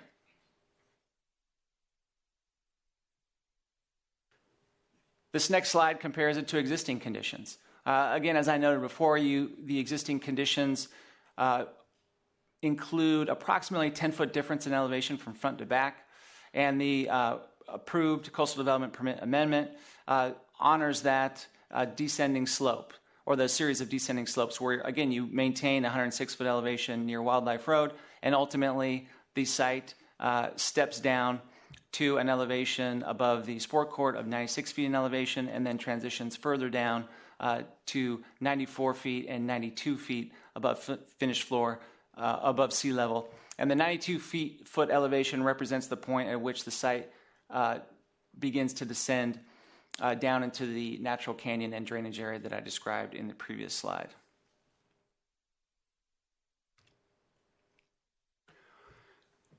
Here's a cross-section, again from north to south, which I think further illustrates the similarity between the two projects. Again, you start with a finished grade elevation of 106. The site steps down under the currently approved or the previously approved project, CDPA 16-008, down to 102.5 in the pool area, whereas the originally approved project assumed that the pool would actually be at 105 feet in elevation. The originally proposed rear yard varies in elevation from 102 to 100 feet in elevation, whereas the proposed rear yard is approximately 102.5 feet, and then it transitions down to natural slopes above the sport court area. The main difference between the two projects being that the recently approved project includes a 4.5 foot tall retaining wall to transition a bit quicker down to natural grade as compared to the more recently approved project. And of course, the original approved project did not include retaining walls along the rear site. It just utilized natural grade to transition down to the garden terrace area. It's worth noting that the proposed development area is not in its natural state, and that previous projects in the Point Dume neighborhood and throughout the city of Malibu have been approved with grading quantities similar to or exceeding those of this project, along with retaining walls that adjust building site and yard elevations. Now, a couple of examples of this include the approved residential development at 28785 Sea Ranch Way and 6921 White Sand Place, which include total grading quantities above 2,000 yards and non-exempt grading quantities near 1,000 cubic yards. These two projects also included improvements within the rear yard that utilized cut and fill as part of the grading operation. It's also worth noting that the pool and the pool house on the Farrar property is another example of a property owner utilizing the city's grading ordinance in order to permit rear yard improvements, including the placement of up to 5 feet of fill within the rear yard to support a pool parallel to the property line and a pool house farther south of the Sperber development footprint. Here's a cross-section from west to east. And what you see on the top slide is the house elevation of 106 at the top. And then you see, hopefully, the series of steps that transition the grades from the house down to the pool area or the pool water surface elevation of 102. And you'll also note on the right-hand side of that photograph, it shows at least the first of a series of retaining walls that transition the site, at least along the southeastern property line, from the yard elevation or the bocce ball elevation of 102.5 down to the existing natural grade of approximately 100 feet. And what's proposed between that 102.5 and 100 foot elevation is quite a bit of landscaping. Again, it's illustrated in detail in the landscaping plan, but it includes a layered landscaping approach along with a 6 foot chain link fence along the property line. The other two cross sections in the lower left and the lower central portion of this slide show the retaining walls furthest to the south along the southeastern property line. And essentially you have a similar condition, whereas you travel further south past or from the proposed and approved single-family residence, you encounter a series of retaining wall with layers of landscaping, which transition the site from the 102.5 foot elevation down to 100 feet in elevation and then ultimately down to the 98 foot elevation. You'll see the locations of those cross sections are in the lower right portion of this slide. The proposed project is on a parcel zone for residential development, and the site has been previously graded for residential uses. The project's development footprint is limited to the previously graded areas and rear yard areas are proposed on areas previously graded flat and would not encroach into the natural habitat areas identified further to the south within the canyon and the drainage areas. Staff reviewed all the information submitted as part of the application packet.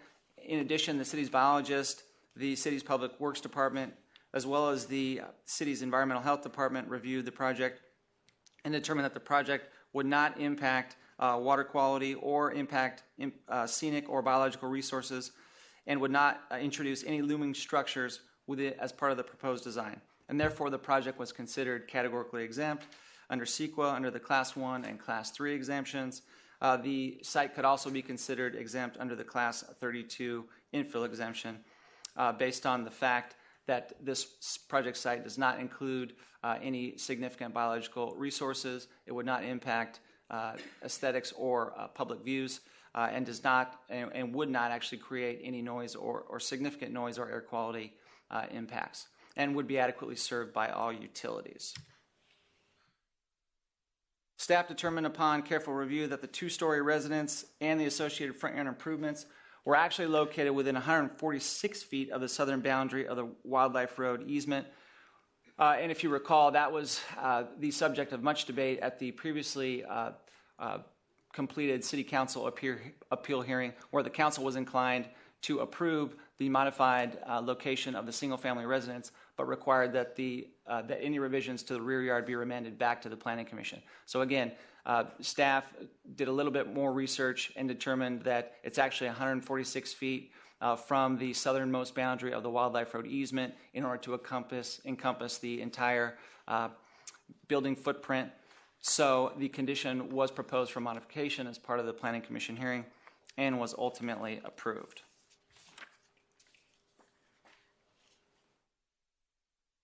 The decision to approve CDPA number 16-008 were made based upon substantial evidence in the record and was not made contrary to law.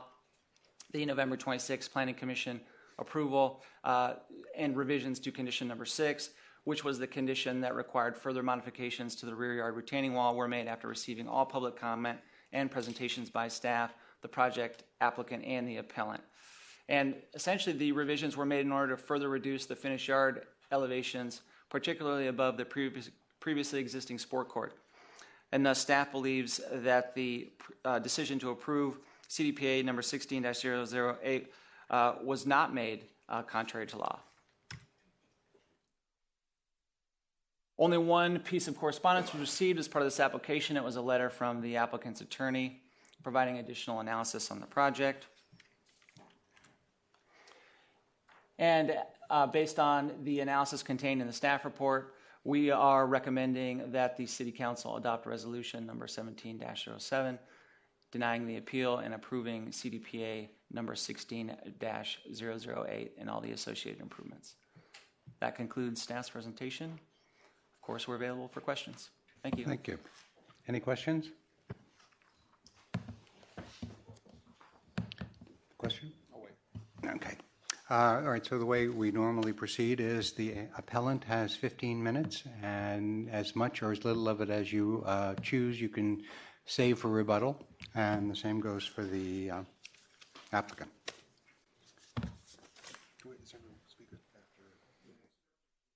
But we're going to hear the speakers after the presentations. So remember, there are a lot of speakers, so if you want to save some time to rebut any of these comments. Okay, when would the rebuttal occur, Mr. Lamont? So when does the rebuttal occur? I'm sorry, it'll occur after the applicant and after the public speakers. Okay, great, Okay. Thank you, thank you. Did you want to reserve some time? Can I, yes, I do. How much? Oh, I need to do it ahead of time? Just pick as Well, you much don't, as you but like. just know that there's 15 minutes on there, so whatever you don't use is... Okay, so yeah, I'd like to reserve 10 minutes. Okay. Okay. Yeah, oh, I need the, there's a clicker for my presentation. Oh, thank you.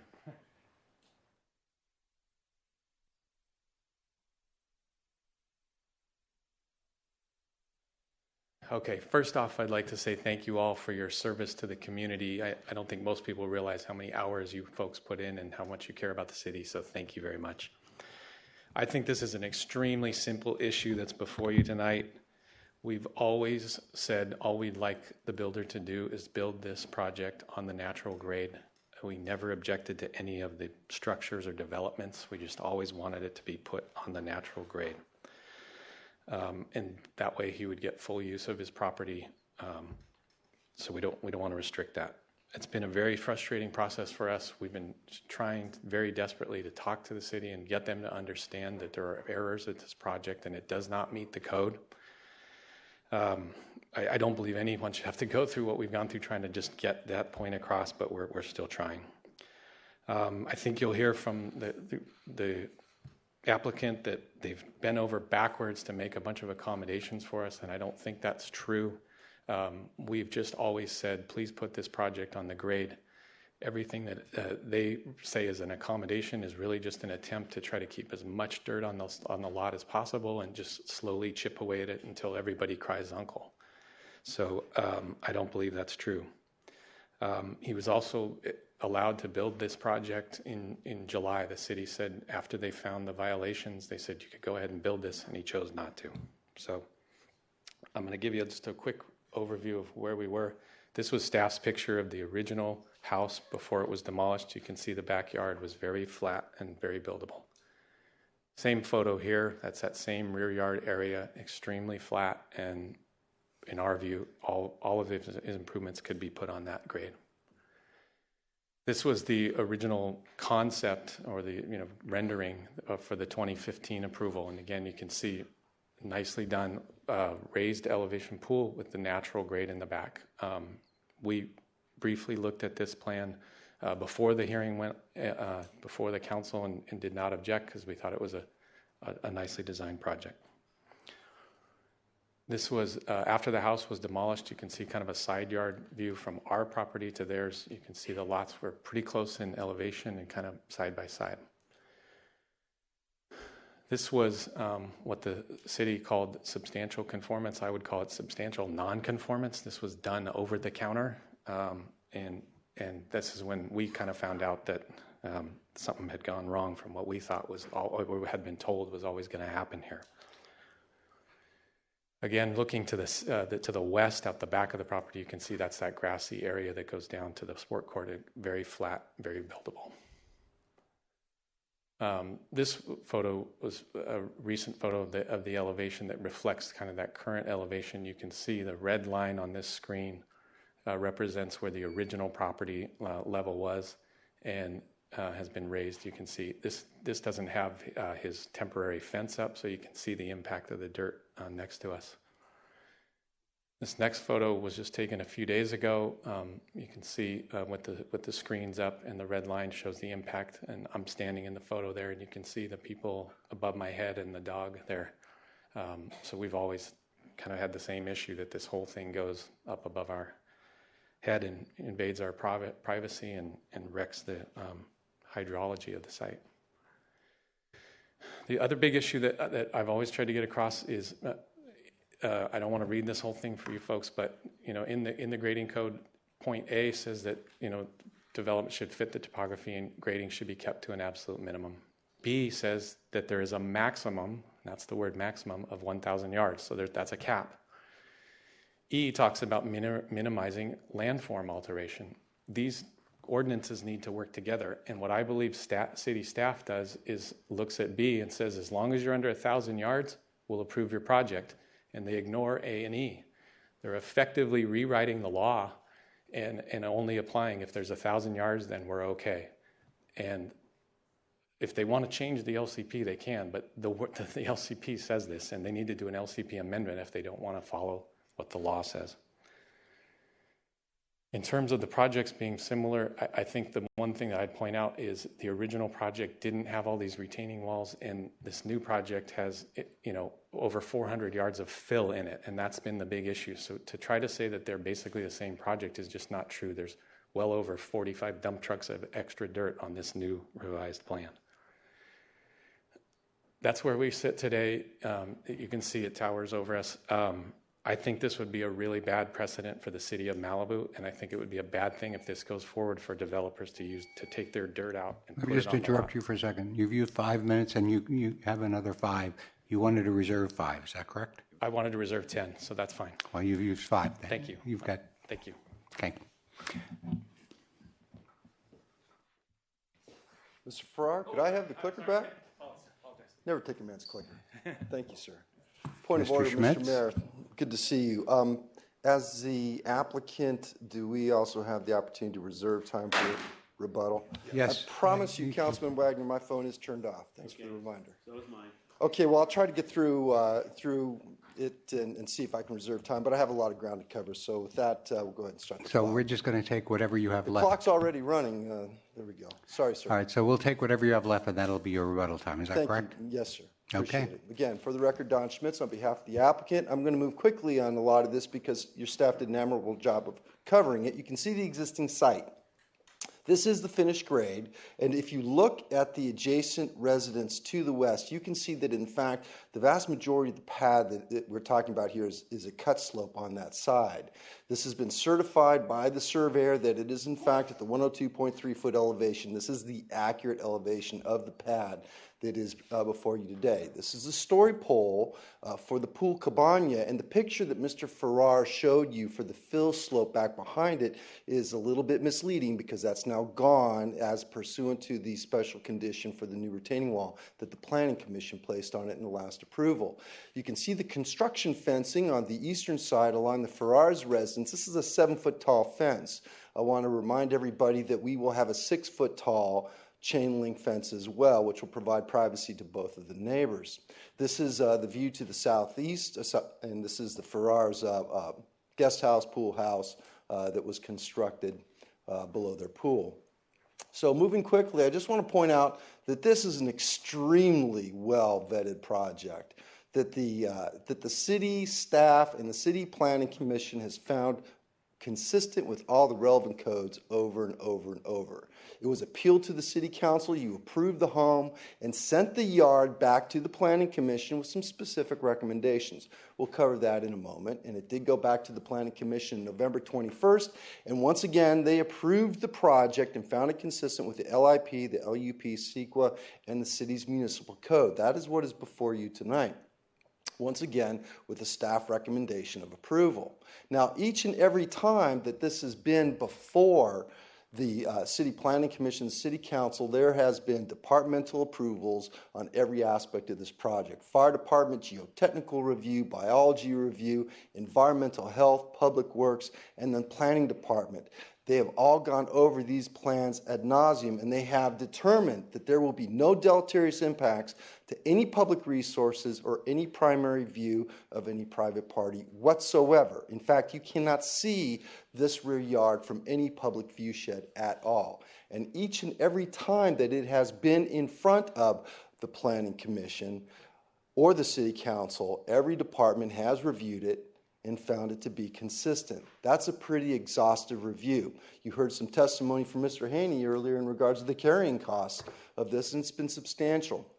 And the applicant has, in fact, spent hundreds of thousands of dollars to do redesigns, following the lead of your staff in regards to what was appropriate and trying to implement the recommendations of the Planning Commission and, yes, the City Council. So let's talk about the evolution. And I'm going to go really fast here because I think your staff pretty much covered this. It was a 1959 house, and the first project had 2 pavilions, had the pool horizontal to the house, and had the fire pit garden and planter areas, and a wood fence and planters along the common property line with the Farrars that was 6 foot tall to provide privacy. It was 106 feet back over towards the house where the pool was, and in fact, it was approved by the Planning Commission. Subsequent to that, in August 1st of last year, the house was approved by the Planning Commission again. The pool was modified and relocated to be vertical along the common property line from what had been approved before, and there was a yard and again retaining walls and planters to blend it into the site. Now, that change included the fence and the retaining walls, which was again approved by the Planning Commission, and it was reduced to 104 feet all the way across. This increased the front yard setback for the main residence. It reconfigured the rear yard and elimination of the 2 accessory pavilion structures, and it was a redesign of the side and rear yard retaining walls. I want to point out to you that the Farrars, right next door, in their original approval from the California Coastal Commission, also had a pool horizontal to the front of their house. This is an important precedent because subsequent to that, the Farrars processed a grading permit with the city of Malibu to relocate their pool vertical away from the house along the common property line and implementing a grading plan that had 5-foot thick grading exactly like the applicant is proposing and has been approved by the Planning Commission. It is exactly the same type of project that the Planning Commission just approved. So the project was revised. Again, it was approved by the Planning Commission. It was appealed to the City Council. You had that hearing. You approved the house. You referred it back to the Planning Commission with specific recommendations. Councilwoman Rosenthal said she'd like to see it down another 2 feet on the retaining wall. There was some comments in regards to what can we do to be more sensitive and to reduce it further. So we did go back. We're not chipping away at people. This isn't a pejorative. We're trying to work with this community, with this council, with the commission. And by the way, each and every time with the staff's review the policies, saying what we proposed in the first instance was consistent. So the third proposal, again to try and address our neighbors' concerns, was to flip the pool and put it onto the opposite side of the property, have the bocce court, a small cabana, and minimization of the retaining walls. They're 1.5 to 2 feet tall, these retaining walls. I don't know about you, but I'm pretty sure that everybody I know has little garden walls of this size on their property. They are very, very small. They're not something which is engineered or overtly large or in somebody's face, and it transitions out to 102 the entire pad area at that elevation. We've now dropped it down 3.5 feet, and there's a very minor wall, which they're not going to see. So moving quickly on this part, we are now down to 102.5 feet. The Planning Commission deliberated on it. They approved with the rear yard redesign, and what the redesign that they wanted to see in a motion by Chair Mazza was to eliminate all the fill that Mr. Farrar just showed you in the slide to the south, back behind the pool cabana, and incorporating a very minor retaining wall right there that's a little over 4 feet in height, and we'll have a guardrail on top of it. And this will eliminate more of the grading. This was the approved redesign that the Planning Commission processed and which is before you tonight. This was again appealed to the City Council. The original elevation was 106 feet with a staff recommendation of approval and approved by the Planning Commission. And then we reduced it down to 104 feet. And pursuant to the comments of this council and our neighbors in the community, actually I don't know anybody in the community that made recommendations to us, it is now at 102.5. We've eliminated that level of fill from the proposal that is before you. Total reduction of 3.5 feet. Now the Farrars have shown you somewhat shocking pictures, and I have to say that's a little unfair to show grading midstream and try and cause alarm with the decision-making body. This is Legacy Park. When we were grading Legacy Park, you see that giant mountain of dirt there? Should we have flipped out about Legacy Park and say, look how horrible it's going to be? Well, that was while it was in transition. This is Legacy Park from the same perspective right now. You move dirt around, you take it off of the site, you contour it, you landscape it, then you decide whether or not it looks nice. So what do we actually have with the applicant? By the way, the Farrars would not allow staff to go out and confirm their photographs on the property. I would have loved to have shown you the next exhibits taken from the actual ground level. These pictures are taken from the Farrars' second-story window, looking back across, and this is not any sort of primary view, but this is the picture that they used in their appeal. So here's the photograph that they've shown you repeatedly. That's the actual elevation when it's finished, right there at 102.5. And if you progress, these are incredibly accurate CAD-based computer animated representations of what it will actually look like. You've got the two very minor retaining walls, the bocce court and the pool with the cabana. And when the landscaping is incorporated, along with the 6-foot fence, that's not going to have a significant impact on anybody's privacy whatsoever. Oh, and by the way, council members, should it be the will of this council and your staff, that's traditional landscaping that we are showing there. But if you would like a solid wall of green there to create peace in our time, and so there's a complete opaque visual barrier between us and the Farrars, we're fine with that, and we would accept that as a special condition. So what about precedent? Because they talk about minimization and that staff's trying to rewrite the LCP. Well, I'm sorry, that's nonsense. It's them that's trying to rewrite the local coastal program. And the staff doesn't look at it just in regards to the 1,000 cubic yards as being some sort of magical number. Yes, that's a ceiling, but they take into account repeatedly whether or not there'll be public view sheds which are impacted, whether or not there's geologic or ESHA problems in that regard. And so let's look at what the precedent has been. Here's 4 projects. You can see outlined in red the subject property, and you can see some of the precedent in the area. Here's 6921 White Sands, a graded pad coming out 105 feet from the house. 6950 Dune Drive, 228 feet, the yard graded out. 176 feet, the yard graded out back behind the house at 28935 Cliffside Drive. 6800 Dune Drive, you've got actually 2 pads for yard areas going out 148 to 179 feet with 413 cubic yards of fill. And Point Dume's not just its own animal. There's not just a law for Point Dume. We have a LCP, which is for the entire city of Malibu. 5876 Ramirez Canyon Drive. You can see significant yard areas, and look at the grading figures. 5960 Cavallari Road, very large yards. 6047 Cavallari, 6015 DeButts Terrace. It's very obvious. I've outlined it for you, but you can see the flat graded yards, and it was 892 cubic yards of non-exempt grading to create the yard. And this was permitted by the city because there was no identified impacts to any public resources. And so, yes, you do allow that. 6269 Porterdale, you can see the yards here with retaining walls, because it didn't hurt anything.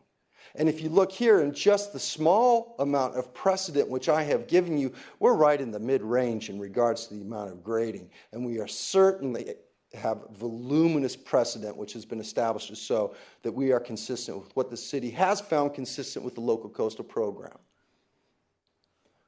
But let's take a look at another important precedent. This is the Farrar's property, and this is the applicant's property, which has been graphically laid over immediately to the west of it. Our house is 146 feet from the street. The Farrar's house is 162 feet from the street.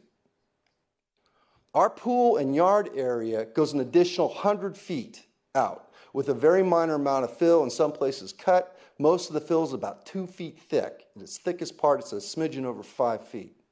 The Farrars, their pad area for their pool goes out 162.5 feet with a 5-foot thick fill blanket, just like we're proposing. Oh, and then they tacked on a guest house on the end of it. So they have a bigger footprint. They've got the same amount of grading. And oh, by the way, if you take a look at the pattern of development up and down Wildlife, you see the same thing over and over. And I showed you some of that as the precedent. So look, at the end of the day, we can only try to follow the lead of the city in the interpretation of the policies and what you have done historically. You heard somebody testify earlier tonight that you shouldn't allow variances. There's too many variances out there. Okay, well, what's in front of you tonight is an explicitly consistent project. No variances. It's consistent with the code. And you can't see it from a public view shed. There's no geology issues. There's no hydrology issues. It doesn't impact ESHA. It doesn't even impact anybody's primary view.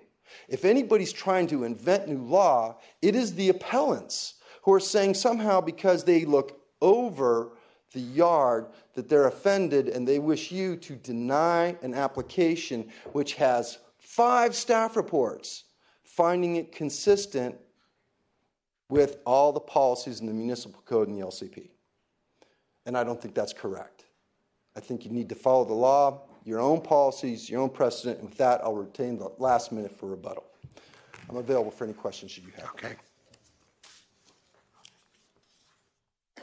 Now we're going to public comment, starting with Frank Angel, followed by Chris Farrar, unless this is part of your rebuttal, Chris? Okay. And then Richard Jalenga.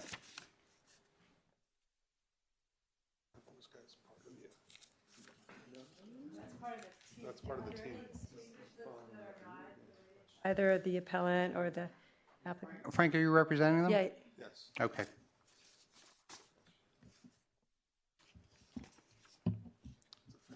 Christian Kavran?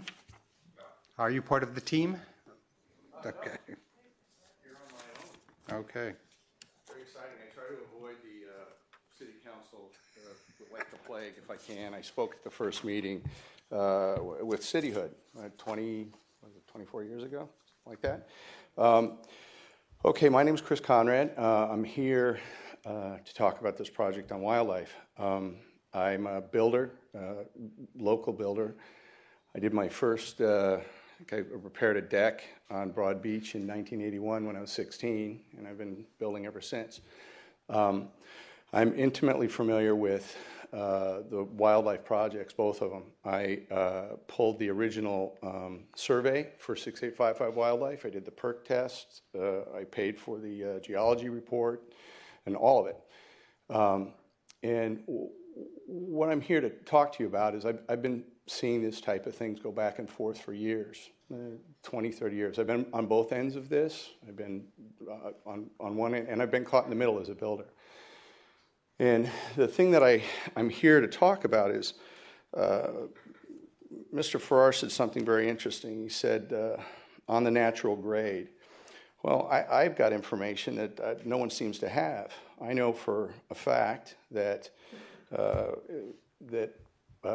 Mr. Farrar brought in truckloads and truckloads and truckloads of soil from a project in West Hollywood where he was building a subterranean garage, and he dumped it on that property.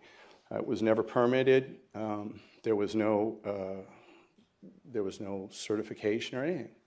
This was before the building of the house that's there now, and that is what that is. I don't know the Spurbers. I don't know if I'm even pronouncing his name correctly, but that is what we're looking at here.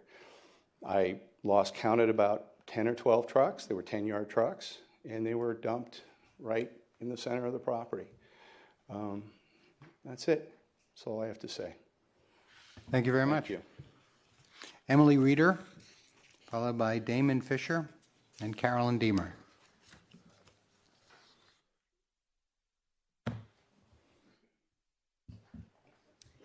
Good evening, council members and mayor. My name is Emily Rose Reeder, and I have lived in Malibu for the past 9 years. And for 3 of those years, I have known the Sperber family. And I also want to mention I have worked on 2 Malibu City Council campaigns and am familiar, though not the exhaustive details, of just the Malibu vision and mission statement and what you guys are all here for in the first place, and what we're all here for, to maintain the integrity of that wonderful document. I know the Spurbers professionally and personally, and what a wonderful family they are. I know that they're all about transparency and integrity, and hire amazing people like this lawyer here to put together some really amazing information that is experts doing their job right and well. And so I just really want to ask for your support in their residents. I know their children. They're very smart and talented and part of the community. They're going to make some amazing memories in that beautiful new home that they want to build. And I'm excited to watch them start that new chapter, and just wanted to offer my support for all of that. Thank you. Thank you. Damon Fisher, followed by Carolyn Deemer, and then Nathan Jones. Thank you, City Council. My name is Damon Fisher. I reside at 27580 Winding Way. I'm here in support of the Sperber project. I've had the benefit of sitting through numerous City Council meetings and Planning Commission meetings about this project, so I have somewhat of a perspective. Let me start by saying, as somebody else just mentioned, the Spurbers are good people and good neighbors. But more importantly, the project should be approved based on following the rules that are in place today and that were in place by either you or a prior Planning Commission or City Council. I'm actually here as a concerned resident. I'm very confused on what I've heard tonight with the Spurbers, who have followed all the rules and ordinances and have staff recommendations, have been subjected to arbitrary review and interpretation of the rules by neighbors. the precedents you are setting by saying if you follow the rules and have support of staff, you're penalized, or that neighbors can dictate development. This is the wrong message to send to those going through the planning development process, and more importantly, to neighbors who want to subject their neighbors to pain and suffering. In other words, tying up development in multiple planning commission meetings and wasting your time and city council's time and planning commission's time is not in your best interest. So again, I recommend that you support the Sperber project and deny the appeal. Again, this is a wrong message to send to the city residents here. Thank you.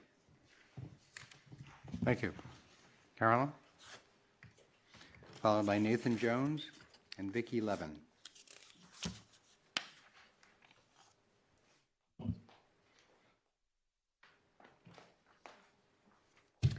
Good evening. Thank you for the opportunity to speak. I was hoping I wouldn't have to speak tonight because this would have been resolved by now. I live next door to the Spurbers, current residents on Wildlife. We've lived here in the same house for 28 years. Our neighborhood has always been filled with people who look out for each other. In the past, the Farrar's beautiful children have taken care of our animals when we were away. The Spurbers kids now do the same. I believe every house on our side of the street has been built or remodeled since we moved here. And when we first arrived, there were vacant lots on either side of us. Next to that, a pony named Walter. And next to Walter, was a lot with a trailer where Christy Farrar's brother once lived. It was a lovely and bucolic land, but just like death and taxes, change is inevitable. More people arrived and built, and we are grateful for what it has offered us neighbors. Construction is disruptive and sometimes unpleasant, but it's part of being in the neighborhood. When the Spurbers remodeled their home, they beautifully landscaped the entire property. Even though their house is gorgeous, the landscaping offers privacy to the point where we don't even see the house or yard at all. We instead see a multi-leveled hedge bearing their plants and our hedge that's beautiful with all sorts of different textures. It's perfect. I sent you all pictures last week from my yard. Everyone was friendly and neighborly. The Ferrers even helped the Spurbers with cleaning out the construction house, and their family members were recipients of some of the furniture. Nice, right? That changed when the Spurbers broke ground for their new house. The Farrars objected. The Spurbers have gone out of their way in time and money to appease these neighbors with their new construction and grading plans, adjusted construction grading plans, new landscape plans, adjusted landscape plans. They have even said regarding the landscape, we will plant whatever you want. Each time they have been approved by the City Council or the Planning Commission, the Farrars have appealed. More time, more money, and the lot sits empty, surrounded by an ugly construction fence. The Farrars have said that the Spurbers house will change their lives and the lives and memories of their children. Death and taxes, remember? They built their house years ago and completed a guest house, pool house, whatever it is, a couple of years later that sits at the very back of their property, obstructing canyon views. No one said anything. They cut down several trees, cleared an entire hillside of environmentally sensitive plants, and blocked a neighborhood path without any discussion at all. They have improved their property in a way they see fit, with or without permits. The Spurbers have applied for all permits and have received approval.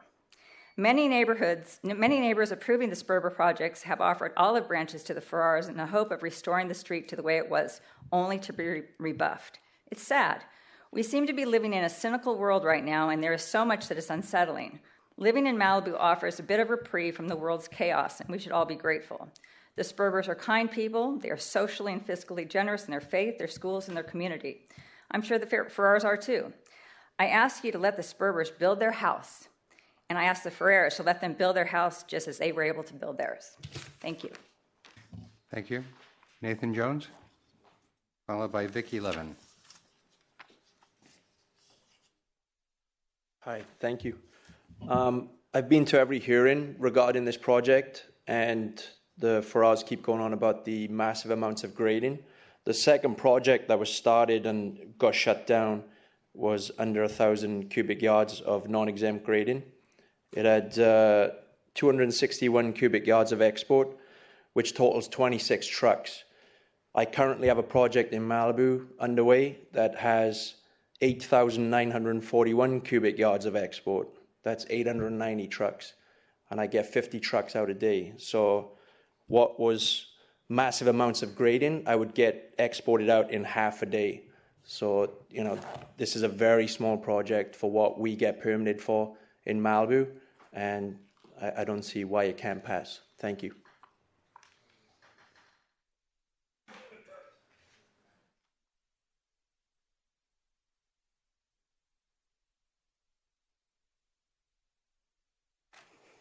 Good evening.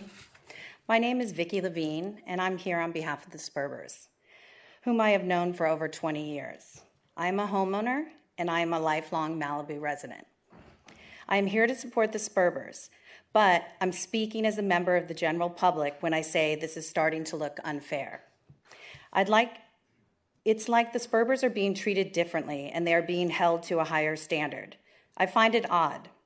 I have been in the Spurbers position as an owner wanting to build, and we had several neighbors objecting, and our permit was issued properly and quickly. And it scares me that as a Malibu homeowner, the neighbor can have so much power. It looks like the city council is being used by one neighbor to harass another, and that sends a very bad message. Please consider how this looks to the people of Malibu when you vote tonight. Thank you. Thank you very much. And that's the end of public comments. We're going to close public comment. You have 10 minutes of rebuttal if you want to use it.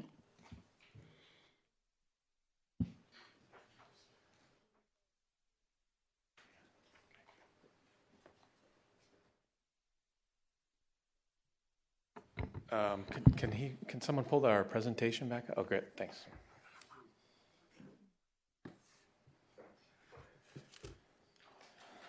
So we'll finish off with our presentation here.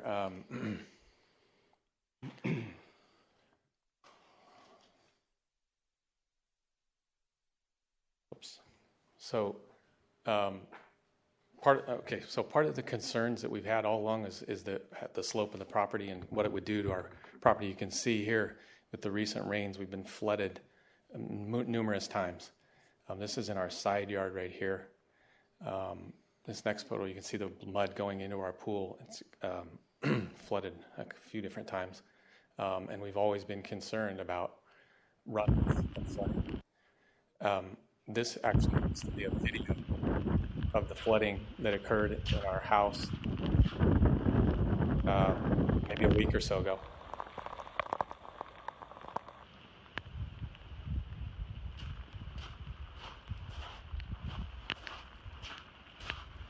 That whole stair is covered in dirt.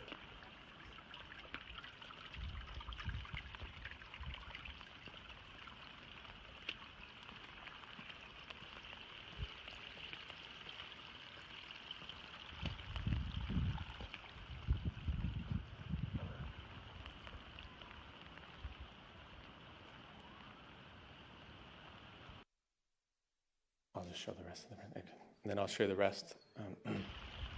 This is runoff that's coming down the rear of the slope.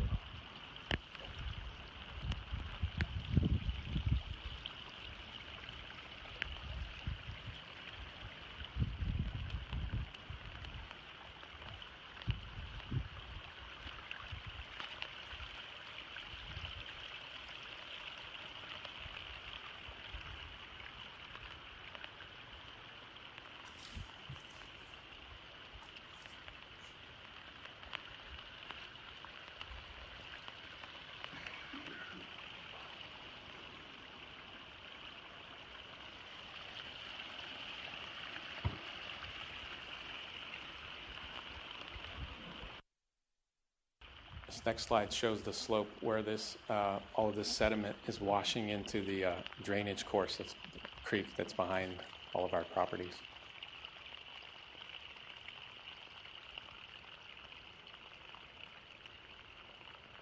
And by the way, while you're watching this, Mr.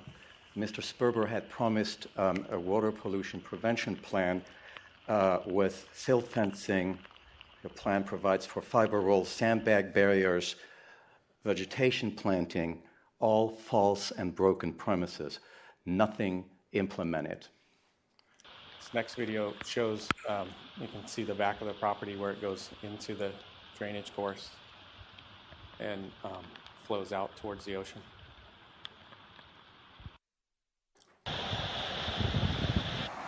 That's the end of that creek going out into the ocean.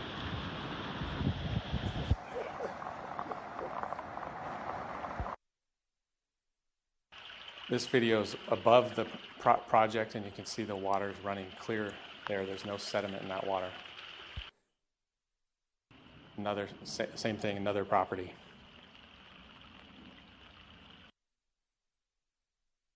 I'll let Frank go. So, Mr. Schmitz made a presentation packing a lot of information in each slides. I have to say I'm a speed reader, but as usual, I can't read even 1/10 of it on one slide in 5 seconds. But what the presentation didn't answer are two fundamental questions, and they're the elephants in the bedroom. Why is someone raising the level of their property by 6 feet or so, and it keeps changing, when it's a perfectly level lot and the neighbors, and it aligns with that of the neighbors to the left and the right? That question was never answered, nor was it answering the question of why the CDP has been violated. In January 2015, there was a CDP that talked about 220 cubic yards of fill. We have no answer to the question why that's been violated. And Mr. Schmitz tells you, well, there's no variance and no exception. That's true. There's something much worse. He had to come for an amendment to the coastal development permit. That's a huge exception. There lived a man once on Point Doom for whom clean water in the streams and drainages that flow in the tide pools and surf at Little Doom wasn't just talk, it was a mission. And all people of good intentions who get what living on the point means, surfers and non-surfers, are guardians of that mission, and that mission lives on today. Mr. Sperber, I am sorry to say, you have soiled that mission. You should be ashamed and withdraw your permit amendment application right here. You have broken your promises about stormwater pollution prevention. You could foresee this. You haven't even spent a dime on any stormwater pollution prevention. And that's exactly, if this had not been permitted, if this had been shut down, if this project had been built according to the plans that he promised and represented to this community and to the Planning Commission he would build, we wouldn't be in that mess now. After violating his CDP, with all the money in the world, he wouldn't even spare the change to put in best management practices promised to be put in place when he applied for his CDP, including stormwater pollution prevention plan, to do just that, prevent erosion, prevent sedimentation and polluted runoff from being discharged into our streams, into our tide pools, and into our ocean. That being said, when you have a flat buildable lot at level with the lots of your neighbors, there is zero reason to build yourself a little mountain, a little castle, to play king of the mountain and look down on your fellow neighbors and then dump sediment loads into their property and into the common property of the citizens of Malibu, into actually the stormwater discharge system. And when Mr. Schmitz says there's no impact on ASHA, I beg to differ. There is impact on something much bigger, an area of biological significance so designated in the California plan. You're talking about huge violations of federal and state water quality control laws that have happened here. And when he brings up Legacy Park, I beg to differ too. Yes, there was a mountain of dirt, but the city followed its water quality provisions in the LIP. The city didn't dump that sediment into, or let that sediment dump into Malibu Creek. What kind of stupid comparison is that?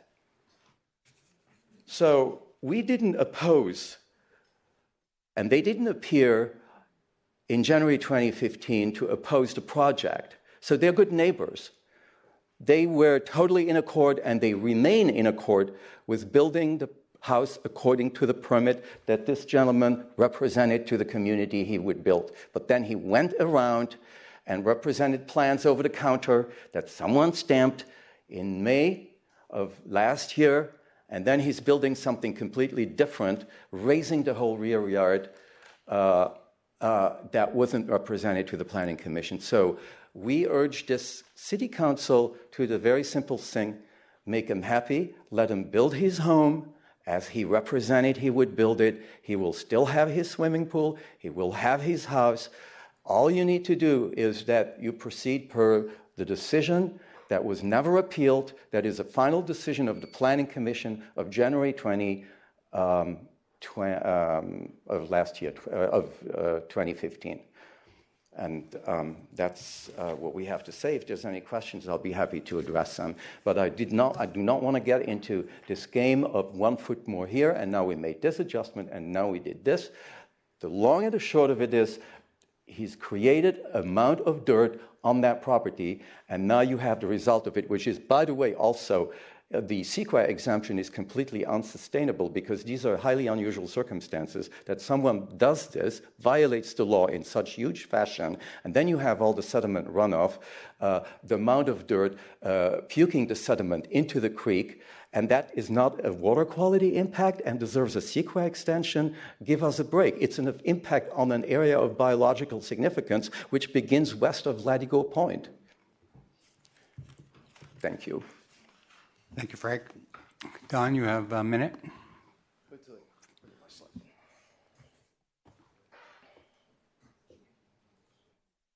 I already lost some seconds. Those are precious.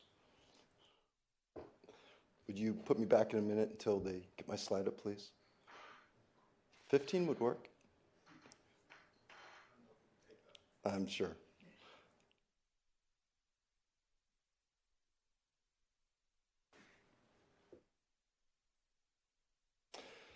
Thank you, Mayor, council members.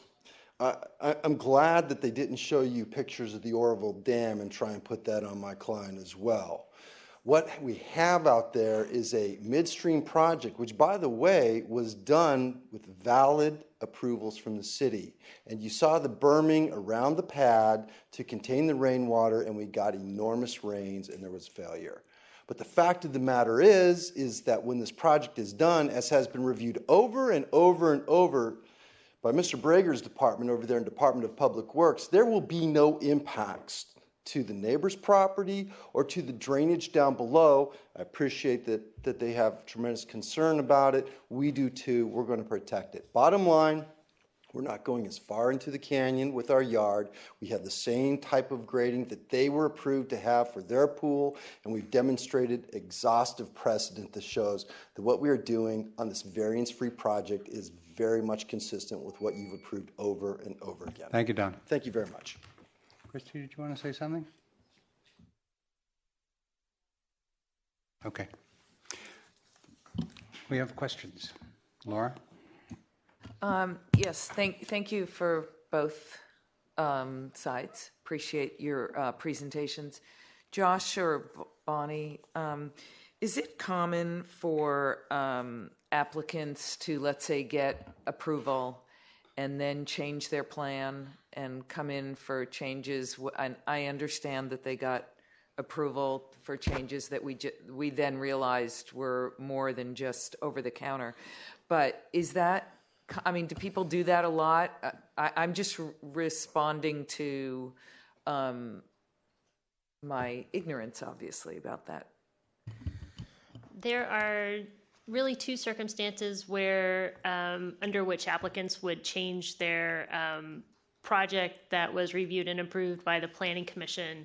The first would be through a substantial conformance determination by staff, by the planning director, for minor changes to basically tweak a project or make little adjustments that wouldn't change it dramatically from what the Planning Commission reviewed and what the public saw at a public meeting. And there are specific conditions. There's a specific condition in the resolution that allows for minor adjustments to plans to be approved administratively. The second circumstance is where the changes are more substantial and it goes beyond the scope of what the original project was, and so then we would advise the applicant to apply for a CDP amendment so it goes through that public review process. But is that common? Does that happen often? Or? Yes. Oh, it does? Yes. Oh, okay. Thank you. Laura, were you asking if they commonly approve things over the counter, No. or were you asking if that commonly goes back to a hearing for a CDP? No, I was actually neither. I was actually asking, is it common for somebody to get an approval and then maybe, I don't know, change things around, realizing, oh, I don't want this or that? And because I guess when Mr. Angel was talking about some things, I got the feeling that it was not common, so I didn't know. So It's actually thank you. fairly common. A lot of times it happens when a property is entitled, a particular property owner gets entitlements, approvals for it, and then puts it on the market, and the new owner wants to put a spin on it. And so sometimes those are minor changes, sometimes those are big changes. So that's the way that goes. And I just wanted to be clear, Bonnie, that your interpretation as to the changes that were proposed from the original plan to where it is now were substantial changes, and that should have gone to a hearing. That's correct. And when we realized the extent of the changes, we issued the stop work order and advised the property owner. Thank you. Any other questions? Okay. I'll wait for comment time for my questions. Yeah. When you said you realized that it was a substantial change, how did you realize that, and have you rectified that problem in the process? Yes, we became aware of the change when the Farrars called with concerns about the way the grading looked in the backyard. And upon closer examination of the plans, we realized that there were significant changes to the grading design.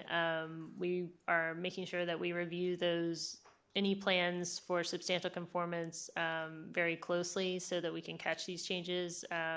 The plans themselves weren't terribly clear, and so that's partly a function of staff having a large workload and trying to get through things quickly, and also just the plans not being that clear. But yes, I would say we've rectified that. Thank you. Okay. On council comments? Scott, you want to start? In regards to the sediment that went into the stream and how that violates the Clean Water Act and whatnot in our area of special biological significance, what has been done at this point to address the drainage as this construction project moves forward? Because I should also say that I visited both properties. I'm sorry I didn't make that declaration at the beginning of this.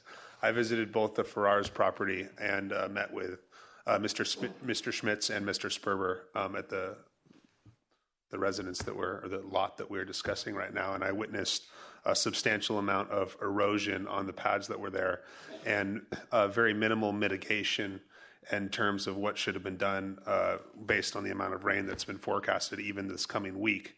And I am aware that the area where this water flows is an area that's highly regulated, and not only that our city has been sued for hundreds of thousands of dollars in relation to how our stormwater practices are. And I just want to be assured that there's mitigation in place to make sure that that doesn't happen at all as this project moves forward. This is the first that I've become aware that there was any sort of an erosion problem. I don't know if it was reported to City Code Enforcement or the Public Works Department inspectors that normally check out the sites, but I have it already in my phone to make sure that that gets taken care of first thing in the morning. Well, and just, on a further note, I think for the entirety of the city, we need to be very cautious of these kind of things, just as the other grading contractor mentioned earlier today when there was discussion of the sandbags and whatnot, that's something that's very important. And here we have a situation where during construction, this amount of grading and the fill, and even if it was just loose dirt on top that was dug out of a basement, has clearly negatively affected the property owner. And I know that that's not what we're here to decide, but I just want to make sure that we're addressing that on this construction project and other construction projects so that the city's not held liable for anything related to this in the future. Thank you. Okay. Yes, so I'll speak a little bit right now. I'd like to disclose and be very transparent about my visit to the Farrar property. At 4 o'clock on Saturday afternoon, I met Chris Farrar there. I spoke to him for between 10 and 15 minutes. About 15 minutes later, Frank Angel appeared at the site. I spoke with him for 5 minutes probably, and then I left. That's the only time I've seen the site.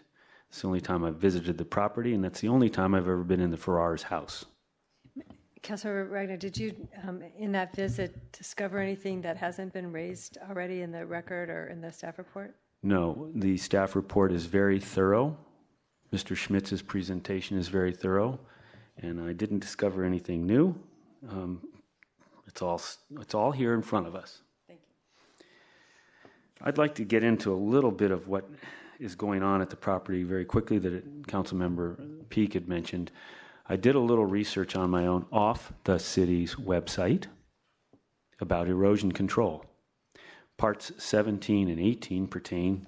I would suggest that the property owner consult this to find out the proper way of dealing with your soil going into the creek, which the city has been sued in the past for Clean Water Act violations. So please, sir, consult or have your contractor mitigate that issue with your jute worms or your burlap worms, which are required as part of your development process.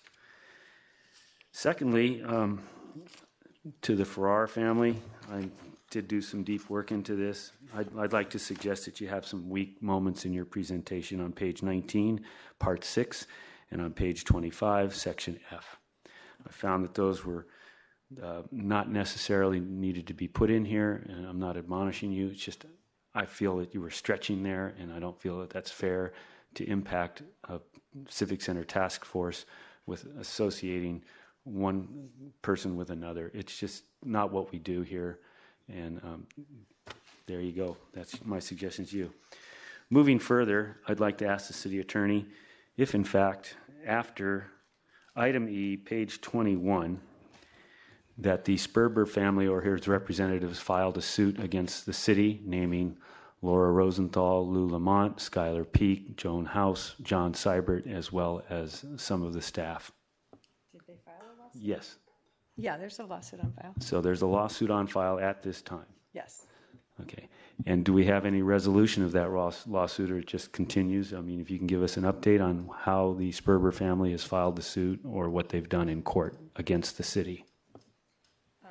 Okay, so well, let me start by saying that I'll answer your question, but also put your minds at ease that none of those issues have any bearing on what's before you tonight. But the lawsuit centers around the propriety of the stop work orders.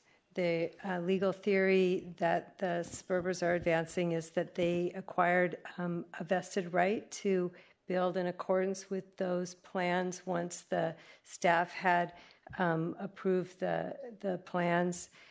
As you know, I think we talked about this before, we do everything we can to avoid mistakes because we're in the business of customer service, not making mistakes. But when a mistake is made like that, it can't confer a vested right to someone because no one has a right to build that's not in accordance with the code. And that's what our defense in the lawsuit is. The city's response is due tomorrow, so if the lawsuit goes on, we intend to bring the court's attention to the fact that we think that the complaint doesn't make out a claim against the city for those reasons I just said. And we'll see how that goes. Thank you. I have a couple more questions, but I'll wait till you folks are done so I can organize. Any other questions? Laura? Sorry. One of the speakers, Mr. Conrad, said something about fill being brought in from the outside for the Farrar's property. Did that have any effect on height or is that in, I mean, I didn't know the relevance of it. Sure, come on up. Or I can also ask Mr. Conrad when, sure. Go ahead. No, go ahead first. A couple things. First off, I never built a building in West Hollywood. I never dumped any dirt on this, West LA, whatever. Never dumped any dirt on this property.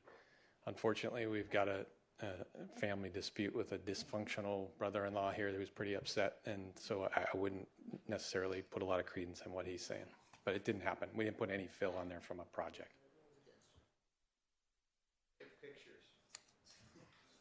Well, I wanted to know if it was relevant to lifting up the. I think that. Mr. Conrad, hold on real quick. I don't think that we're talking about that property. We're talking about the Sperber's property. So I would like to know from you, was there any fill put on the Sperber's property? No. And there's no further questions. Okay. But the original, we're not talking about that property, well, though. I was trying to get a sense of whether it was impacted. Okay. Go ahead. It's fine. Rick? Yeah, I read the staff report, and I printed out the original approved project from January 2015, and I was contacted by Don Schmitz as well as Chris Farrar, and I met with both of them. First, I met with Don Schmitz at Lily's at 10 o'clock on Friday, and we had a nice conversation. Then we proceeded over to the property in question, and that was at 10, and then at 11 I went to the Farrar's house and spoke with them.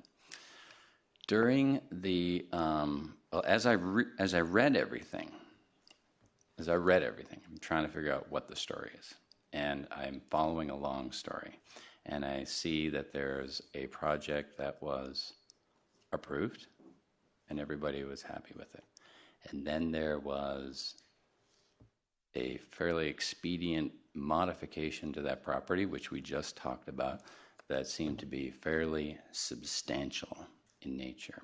And that's where all the problems started. So the original plan was fine, and nobody had a beef with it.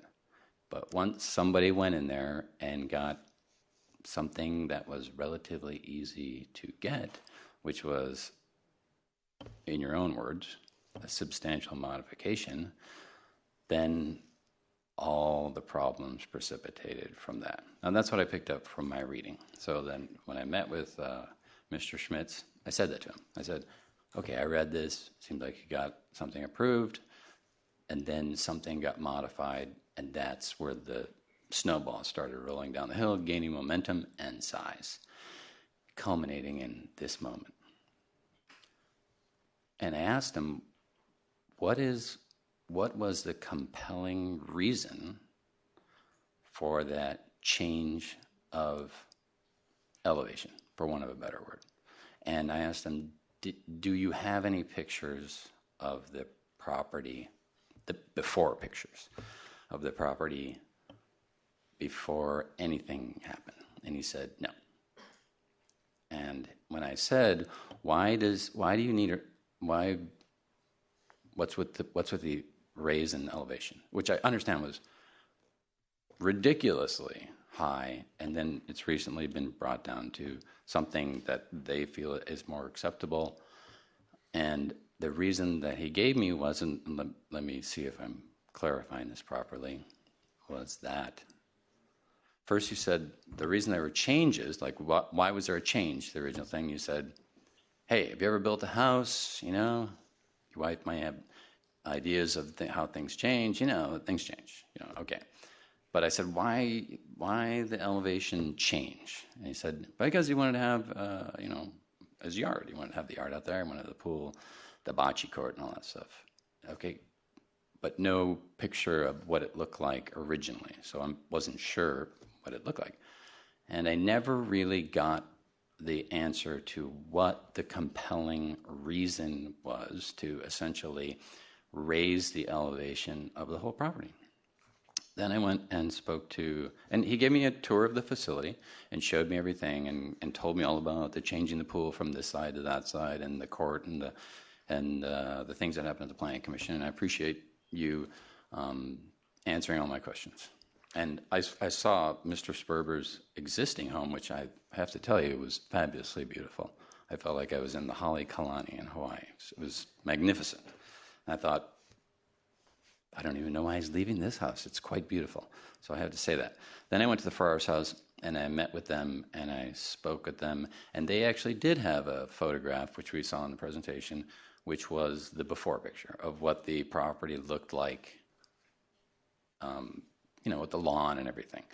And I was, my reaction was, seems like a pretty flat area to build all the things that you wanted to build. I still don't really see the reason for wanting to raise it and modifying it. This is just me, not a builder, just a guy listening to everything that's happening.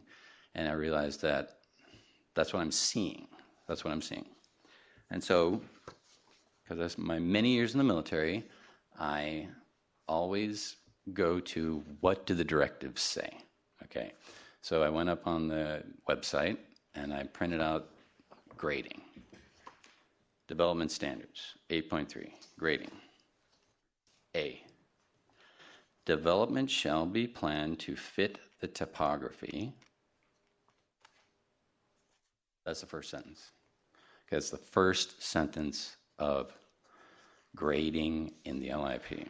And there's a lot more in here. Grading shall be designed to minimize the alteration of landforms by incorporating measures, including but not limited to the following. Conforming to the natural topography. Contour grading shall be used to reflect the original landform and result in minimum disturbance to the natural terrain. This is the directive from the local implementation plan on grading. Avoiding a manufactured appearance of slopes by creating a smooth flowing contours of varying grades. Essential grading shall complement natural landforms. A gradual transition or rounding of contours shall be provided. Eliminating flat building pads on slopes. Now I realize it's not a building pad, but it's pretty flat backyard there. Ensuring that graded slopes blend with the existing terrain of the site and the surrounding area. Further down it says, remedial grading that would result in substantial landform alteration shall not be permitted where project alternatives exist.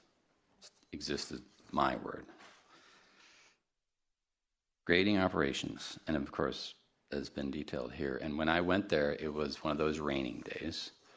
And there was, when I went to the Ferrars house, there was a lot of the stuff that you saw in the video, the sand and stuff coming over the side. And there is, I'm reading here, erosion and sediment control measures shall be installed as soon as possible following the disturbance of the soils. Now this grading thing is only really 2 pages long. Okay, so in those 2 pages, I'm having things in the first sentence, okay, that are leaping out to me when I look at the original pictures of the property, and I'm saying, and I still don't really have a good answer to this. So I'm asking you, or Mr. Sperber, what is the compelling reason to raise the altitude, for want of a better word, of the backyard when it looks to me from the photographs that the original slope and backyard was adequate for putting in all of the things that you wanted to put in? And it seems like if you want to flatten it out as opposed to the little curve, maybe reducing it in height is an option. I don't know. I never really got a good answer to that. Could you give me the compelling reason for this substantial change to the original plan?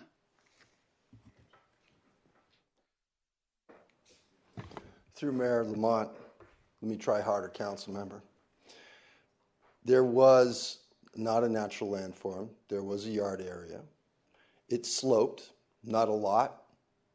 We see a lot of graded yards on steeper slopes, but it sloped enough where you can't have a pool on it and where you can't have a bocce court on it. So that is why Mr. Sperber has proposed not massive landform alteration, but a nominal amount of grading, a couple feet thick on average, just like his neighbors on both sides. That was the compelling reason for the revision. Okay, thank you very much for that. It seems to me, and I'm asking the planning staff now, that they've kind of raised the height of their backyard in comparison to the natural grade of where all their neighbors are. Is this a normal thing? I mean, if this happens in the future for every property on Point Doom, pretty soon it's going to be 1,000 feet tall with everybody trying to have a taller property than their neighbors.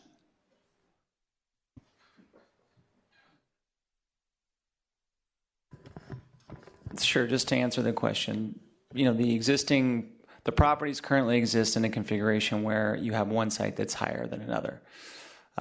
The approximate difference in that grade elevation varies to a degree, but consistently throughout the stretch of Wildlife Road, you have the natural terracing. So what has been proposed as part of this project is a reconfiguration of the rear yard that's consistent with the other reconfigurations of the rear yards that have occurred. As an example, immediately to the west of the Sperber's existing residence, where you have a pool that was pushed out further that is located slightly above the Sperber residence that was approved without a discretionary permit and incorporated additional landscaping. You have this proposed residence that again proposed and received approval of modifications to the rear yard, albeit slight, but there were always proposed revisions to the rear yard, along with a 6-foot tall fence along the southwest property line and the slight raising of the grade behind the single-family residence. Again, original approval. You have a revised configuration, again, that on average proposes no more than a 2-foot increase in slopes, and in other areas actually decreases the proposed finished grade elevation, particularly in the areas that surround the originally approved pool, and also establish a finished grade in the southern portions of the lot that are actually lower than what was previously, or originally approved rather, by the Planning Commission. So again, based on those circumstances and the fact that what is proposed is consistent, has been consistently approved throughout not only the Point Dume area, but through other areas of Malibu, planning staff felt like what is proposed currently and what was approved by the Planning Commission in November 2016 was in fact consistent with Section 8.3, the city's LIP. Thank you. If I had not seen the property myself, I could listen to all of that, and that sounds quite convincing. But when you walk out there and you look at it, and the photographs that we've seen are actually pretty accurate, I would say. My impression, both when I was on the Sperber's property and when I was in the neighbor's property, was it's one of those things that you just go, what's wrong with this picture? It just, it's all of a sudden they elevated their backyard. I get that, and I hear all those reasons why you're saying that it's okay because of blah, blah, blah, blah, blah, blah, blah. But when you look at it, it doesn't follow the contour of the landform. Let me read that again. A, development shall be planned to fit the topography. Thank you. Well, no, I'll wait till you guys are done, and I have some other comments. Thanks. No, I just, Rick, in relation to that, and for those that don't know, I do live on Wildlife. I live out of the radius where I wouldn't be able to decide on this project. I'm very well of the sloping of the land. And when I was there at the Sperber's house and at the Farrar's house, I think it's important to bring into perspective that the properties in this area are, they're graded lots. They're all shifting about a foot or 2 feet between one and another. And when, I said this to Richard and Don is that, you have this vision where you're sort of splitting the difference, right? So if one was at a level of, 106 and the other side is a level of 102, then probably 104 in the middle seems what would sort of fit the neighborhood. And I think that that's something that's important to bring into perspective here. Now, I do think that the original condition of the land here, is very accurate, sort of in keeping with the contour, obviously, of the land before it was an illegal sport court was put in the backyard. But the elevation, which on the CDP that was improved in November, which is 102.5, is 6 inches higher than the 102, which was the existing grade. Further back on the property towards the rear yard, that's where there's an area of fill that becomes one of the most problematic areas that I foresee with the project and looking at it. And I have a question for Mr. Sperber. If that project were, instead of having this elevation of 102.5, if we were to have an elevation of 102, which is a 6-inch difference, and we were to grant approval for the things that you want at that lower 6-inch level, which would be adding one step down into the backyard, if that would be a resolution, could be something that I would support to move this project along. Come to the microphone, please.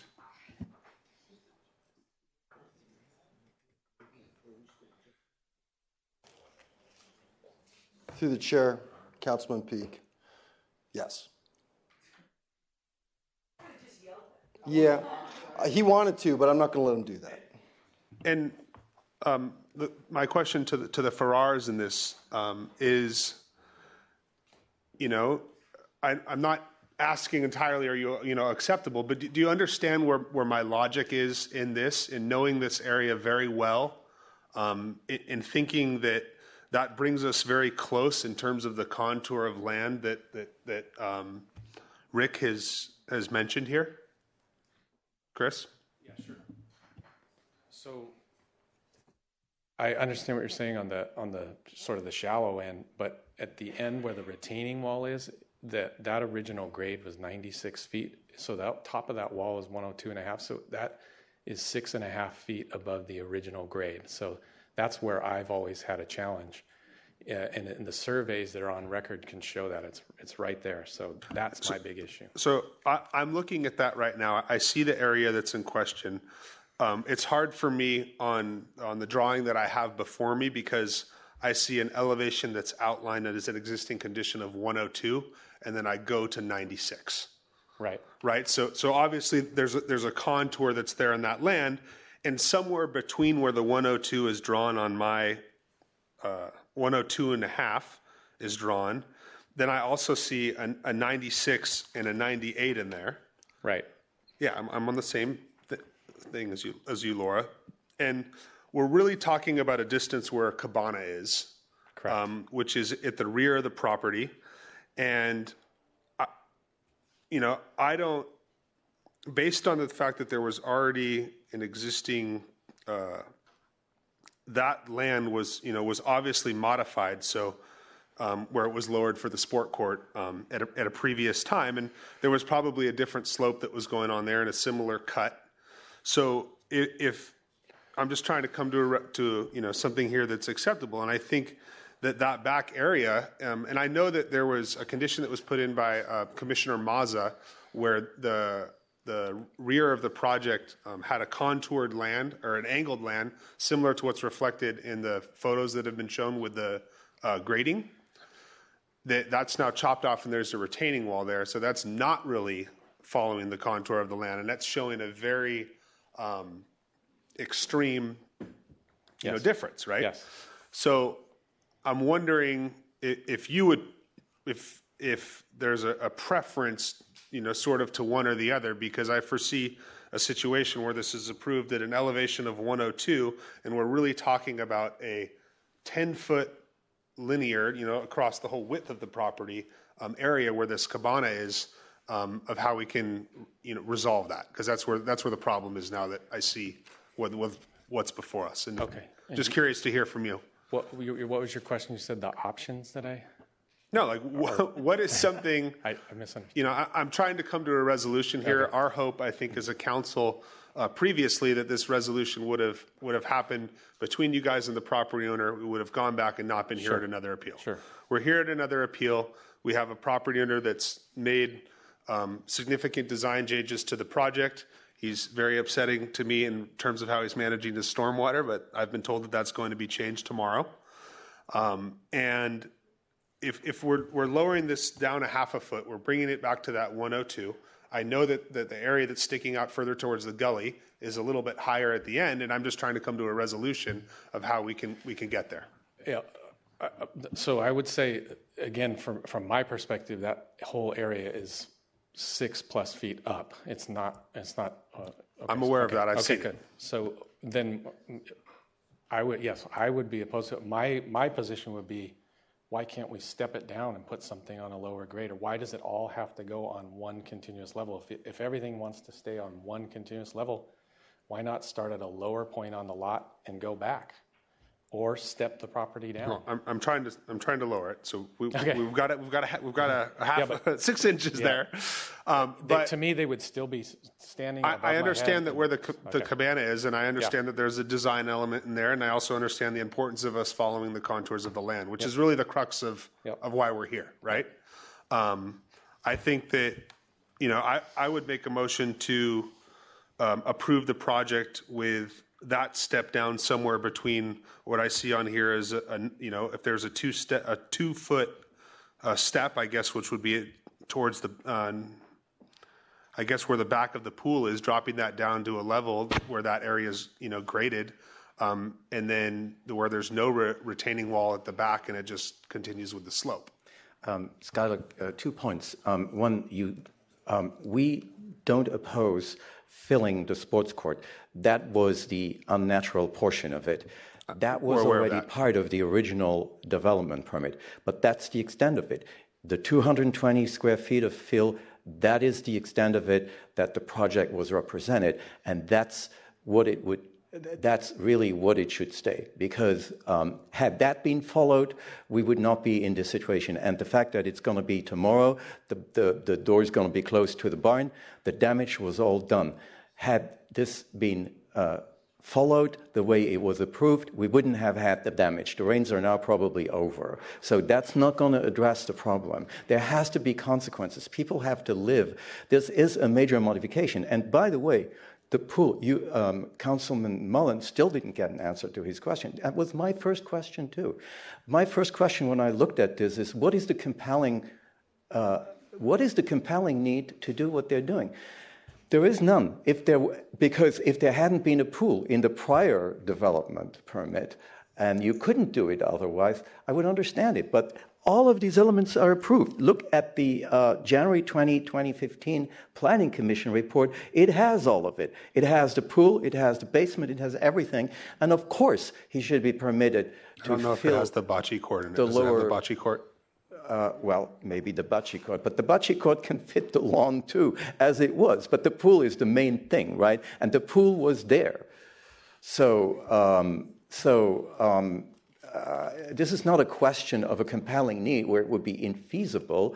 And of course it would be feasible because they had all their top architect and their qualified consultants when they came in January 2015. So there is no compelling need to change anything. I hear you in that. I'm trying to make us move forward towards a resolution here. And I think that with the Planning Commission's decision of what they've approved, it behooves us as a council to follow in part of what their direction was on it.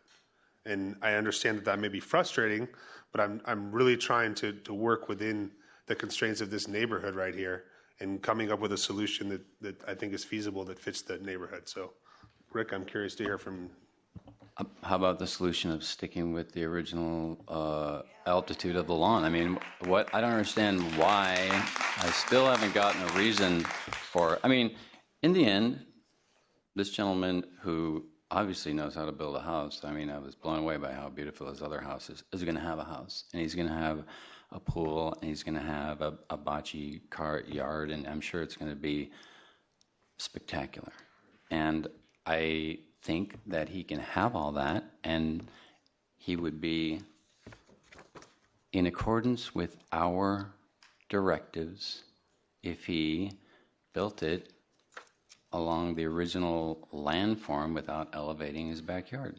Now, I understand that if it's curving a little bit, you have to put a flat area where a pool is, but I think that it's preferable to go down rather than up. And if you're going to go up at all, it shouldn't be what's clearly to me when I was standing out there is a 6-foot elevation in places that really sticks out like a sore thumb when compared to the lots right next to it. So that's the solution. The solution is he can build his house at the same level that it was in the original thing. That's what I would recommend. I think that's a nice solution to this whole thing. That's my recommendation. I would also, may I speak? Or first name. Okay, thank you, sir. What we're being asked to do here, and I'll read from page 2 of 20, the council must determine whether the code allows the requested grading and landform alteration for the subject project. If there are specific circumstances in this case that warrant a reduction of the grading or other adjustments to the project, or if the proposed CDPA should be should be denied. So I know staff said There's no CEQA issue here. But we're also talking about the cumulative impact, as Mr. Schmitz had mentioned, home here, home here, home here, home here.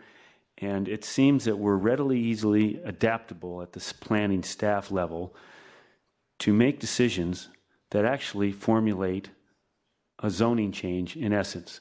We're spot checking all of these homes across our boundaries of the city of Malibu. It's not correct, and I'm reading you right out of the facts here, and the cumulative impacts do require a CEQA evaluation, even though the staff says it does not, because you never address the cumulative impacts of what's going on out there. If Mr. Sperber had pulled out that 300 or 400 yards of fill out at the back, I would have told the Farrars to go pound sand. But he's leaving that, I'm just guessing, 400 to 500 cubic yards of fill out at the end of the property where it shouldn't be, and it doesn't fit to any conforming fact that I saw when I visited the site. And I can't agree with that. Thank you. Laura? I'm having, I'm a little confused, and Rick's bringing up some really good points that I also agree with. But when I look and I put these two things together and I look at the existing conditions, and maybe it's just where the numbers are, I see that really, and correct me if I'm wrong, really where it was always higher than the Farrars property, correct? That's right, and I think that's something that I was hoping we could get back to on page 6 of 20 and figure 1, the top figure that shows existing conditions. It also includes along the bottom of that top little site plan the adjacent grades on the Farrar property, and you can see that it's always been lower, and so we don't necessarily have the benefit of all the before pictures that we would like to possibly have had for comparison. So about the same thing that you're talking about. So you mean to tell me that where I see a 104 on here, on the existing conditions on that figure 1, and on the below that where I see a 96, that the existing condition, there was an 8-foot difference from the grade at the Farrars property to the grade at the center of that property. Is That's that right. accurate? Yeah. Okay. So that's what I was trying to understand. So, Rick, where you were saying to conform to the original, which was not what the January 2015, they added, it looks like 1.5 feet in the garden area in the back, but maybe a little bit less in certain areas. And then the lawn was lower, at least part of it, not the I don't know whether the top of the picture, I don't know if that's east, west, or north or south. The pool was obviously much higher. It was 105 feet. And then the residence is still 106. So when you look at the original, the first approval in January 2015 raised the house in certain areas an inch, and it raised the pool an inch, and it also raised the back of the house 1.5 inches. But then the lawn area, some of it was lower. So when you look at November 2016, I like what Skylar was saying, because I would like it to be closer to the 102, which was the existing condition. And if we could get that down to 102, and then the 96 in the back of it, that's at least what I'm reading, and maybe I'm reading this wrong. It says that's what it was originally, at least the part close to the Farrars house. The part that's farthest away from the November 2016, that is a couple of feet higher. And then the, okay. So am I reading this incorrectly, or Laura, is it? Laura, I think that you're absolutely reading it correctly, but I think that the one thing that's challenging when we're looking at the drawings on here is that we don't have a full topo Right. that's showing the elevations throughout the property with all the lines that you see down in the gully area. So, But I also don't see a whole lot of lines that are showing, under existing conditions, showing a lot of fall off on the property. Well, So- they are showing fall off as far as. Down here. Towards the back. Yeah, towards the back. I meant here. Oh, yeah. No, yes, I do understand that. But you also have to keep in mind that the reason for that is that in, for example, the area of the existing conditions where the sport court was, that was cut. So you would have had a lot of fall lines because you would have been going from the 102 down to the 96, but you're not having all those lines because you had a retaining wall that was in place. And that's really what's taking the place of those. So you should be aware of that. So the 96 would have been higher? Well, no, but The existing where you're going condition- from the 96 to the 102, Right. picture if you're going from the 90 to the 102, Right. you would have had 12 more lines in here that Right. aren't necessarily shown that were may possibly spread out a little bit more. Just But we for don't know if understanding the grade. 96 was 96 or 98 or, we don't Well, the know how. 96 was cut in. Right. Wait, Right. can I see? Mr. Mayor, or Councilmember Beek, speaking of litigation, since I'm assured that there will be a judge reading this transcript one way or the other, I think you need to make some decisions about how you want to proceed from here. We've heard a lot from both sides. If you're going to allow, at this point, additional argument from one side, you need to invite it then from the other. And if we're done with argument, then we need to have everybody stay seated. I was actually just about to believe we invite Mr. Sperber up. Yeah. Fine. And Mr. I don't Farr think it's has argument something so to much say as as well. questions. Yeah, and I think for the record, it should be known that those are questions that we're having of them. But we're having them for both sides. But I just want to make sure that we're being fair here. So, Richard, you've obviously heard this going back and forth and whatnot. And do you have an ability right now to make the rear yard follow the contour of the existing conditions? So there's a lot on my mind. And look, the highest point right now is their guest house that looms way over everybody's. I feel, just let me finish. I feel, so you want me to drop it another half inch from, or 6 inches? 6 inches out. Yeah, half inch, 6, whatever, okay. 6 inches. I feel like I've bent over backwards to solve everybody's issues. I'm also getting no credit for the bootlegged tennis court, which I did not bootleg, right? Because it eventually went like this, all right? And Rick, I mean, you said, I know you disagree and you'll never agree, but you said Richard's going to have a nice house, whatever, blah, blah, blah, blah, blah, blah. So I disagree with lowering anything, but I also want to build my house. So here's my offer, okay, is from the toe of slope, 10 feet back, that brings you to the middle, or 12 feet back to the middle where where the bitch is all about, where the issue's at. Okay, you want to lower it 6 inches. Why don't I lower it 1.5 feet, which solves everybody's issues, rather than 6 inches? That's a foot more than you just said. And then slowly, now I could either put the retaining wall in that the city's asked me to do, or I could gently slope it naturally, which the city asked me not to do. But I'll do either one of those. I'll lower it 1.5 feet in that back section where the whole problem is, because the site sat like this. We went like this. We're actually 2 feet lower than the original grade on some of the property now. So, if you look at it, the lot's actually gotten lower in some places. It's raised in more places than it's raised, been lowered. But look at, so I'm willing to go. You said 6 inches. I'm willing to go 1.5 feet, which is now, just to be clear, for the area that we're discussing, when you're talking about 1.5 feet, so I've discussed 6 inches for the area where the pool is, the grass is, and the cabana is. The area that you're talking about for 1.5 feet is just the area where the cabana is. And I'm saying the toe slope where the cabana, it's the other side of the property. Right? So Yes. it's the opposite end. Of The opposite end of where the cabana is. So the toe slope back about 12 feet. That's where that's the thickest. And lowering that 6 inches, I'm saying let's lower it 1.5 feet. Okay. And hold on one second. Okay, the southeast May I corner. ask? Okay, I apologize. Just if The you could bring a southeast corner. pointer and the map up there. If we could go to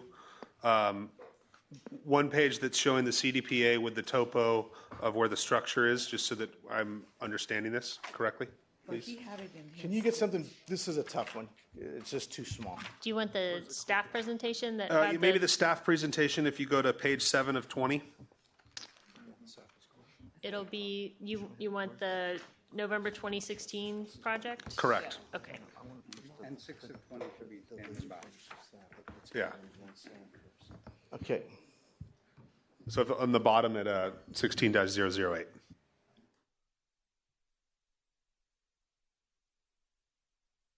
Okay, that's the cabana right there. I'm saying, from like right about where the top of the one is, back down, rather than go 6 inches, knock 1.5 feet off that corner. No, right here, that way. And the city wants a retaining wall. I'll either do the retaining wall, I'll jag it in if that's what's necessary, and or we can naturally slope it down to a natural, which is more, although, the what? Which is possibly preferable. Which is possibly preferable. I'll do either one, either or, and that takes care of that whole corner right there. Everything else, if you look at the original plans, our original grades, it's all nitpicking at this point. Respectively, I hear you. Thank you.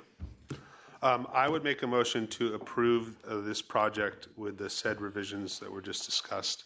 That would be dropping the elevation of where the pool area and bocce court is to the elevation of 102 feet and dropping the, I guess that's the southeast corner down to an elevation of 101 feet.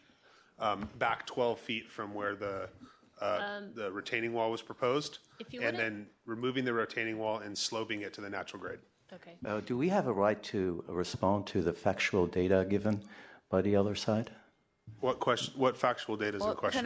Can I second that just for purpose of discussion so we can move on? Yeah. I was hoping that Josh could indicate with the pointer so that we'll have it on the recording and we'll be able to kind of backtrack. It won't show on the recording, even from here? Oh, okay, never mind. If he has the PowerPoint up, he could maybe use the mouse and then it would show on the recording. I'll try. I'll use the little laser pointer, which is this red dot up here. Hopefully people can see it. So just to be clear, one question staff has is whether or not we assume that the pool is going to stay at the elevation of 102.5. Is that correct, or is that coming down 1.5 feet as well? All of that area that's on there right now shown as 102 from where the steps are, which looks like there's 4 palm trees where the stairs are. The stairs are going to drop and end in an elevation of 102. Okay. All right. So then that we're the pool remains at 102. The pool remains at the elevation of 102. This area drops to 101. Correct. Correct. Approximately 12 from the edge of this retaining wall, approximately 12 feet back. Correct. Encompassing the southeast corner. Correct. And now I have a question in terms of is there a structural need for the retaining wall? Is that going to help with drainage? Or I don't know. I just don't want to just be saying we should be following the natural grade and there's some other cause or reason for it. Staff doesn't believe that the elimination of the retaining wall would create a drainage problem. It would create the purpose of the retaining wall in the first place was to get to that 96-foot elevation quicker. So this, without the retaining wall, would obviously you'd have a little bit more of the site at that elevation of 101, as opposed to if you had a 4-foot retaining wall there, you could get to an elevation of 97 a lot faster, as an example. But now, again, just for terms of discussion for the council, I know it hasn't entirely been conveyed in this, but keep in mind that there's other properties on Gray Fox and Sea Ranch that are looking at this property. So we may be better off not requiring the retaining wall just in terms of a view, or maybe even if the retaining wall is there, it's in the ground and you don't necessarily see it, or it's masked, landscaped, or it's stepped down. Will that affect the drainage? No, he said no. No, it would. All of this would have to be reviewed by Public Works to be adjusted to accommodate drainage. So, Skylar, can I just say, I want to state for the record that those numbers that Josh has are wrong. I have the original survey that shows from 2002 that shows the contour of the line before the sports court was ever built. And I have, when he says that my property was 8 feet below the existing property, that is absolutely not true. You guys are being misled. These numbers are not right. So Do you have something that you can provide to us that's a certified survey of that property at that point in time? I have provided that in my appeal, and there's also one on record for 2014 with this project. So there's 2 surveys on file that both show the exact contours. My property is not 8 feet below their property. So what you're disputing, just in terms for what we're looking at here, is not shown on this slide. If we can go to the previous page, please. Yeah. Josh? Where we see the diagram of existing conditions. So at the top here, there was another slide that showed my elevations. Right, it's figure 1, and just to clarify, so the grades, the differential between the 2 properties. It's not this one. Figure 1 of page 6 of the staff report. Yes, so but that's not what's up here, because correct. On us we have those additional numbers at the bottom, the 90, 94 and a half, and 96. Yeah, Right. those are wrong. So, again, there's a significant grade difference between the area, the existing Sperber property that has the 104 contour. So let me go back 1 slide. Try to go back.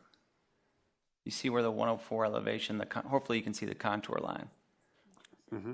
I can trace it with the laser pointer, which is right here. Mm-hmm. I see it on the topo.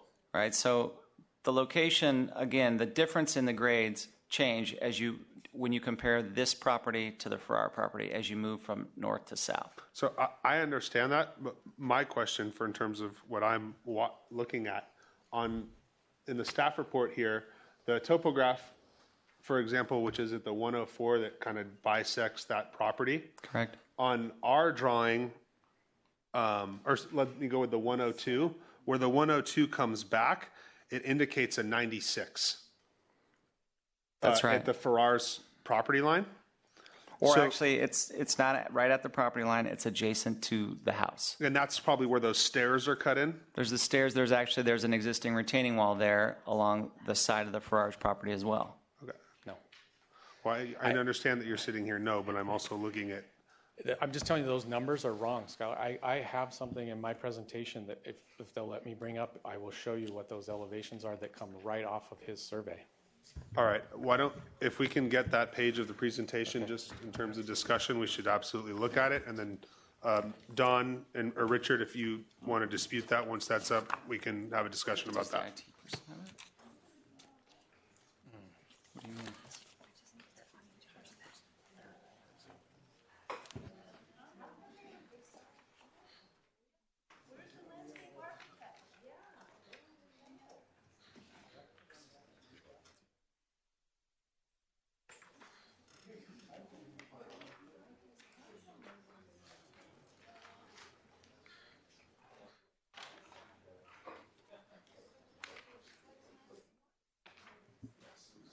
Sorry, Lou. That's what. Can I take a men's room break real quick? I just said, let's take a 10-minute break. It's 9:42. Okay, so we're in the middle of a hearing, and so you can't have any more contact with members of the audience on this topic during our break. Okay. Solid copy. Okay. We'll be.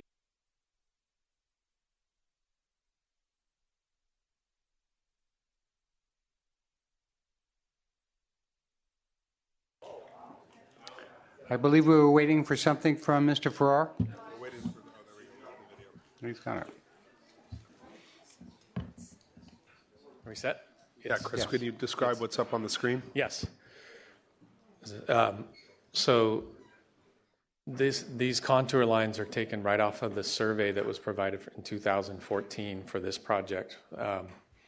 And what I was trying to explain is those numbers across the bottom in Josh's plan show this massive difference in our lots. You can see across the back, the 96 is straight across from the 96. Those contour lines are identical. The 98 goes straight across to 98. Our properties have the exact same elevations there.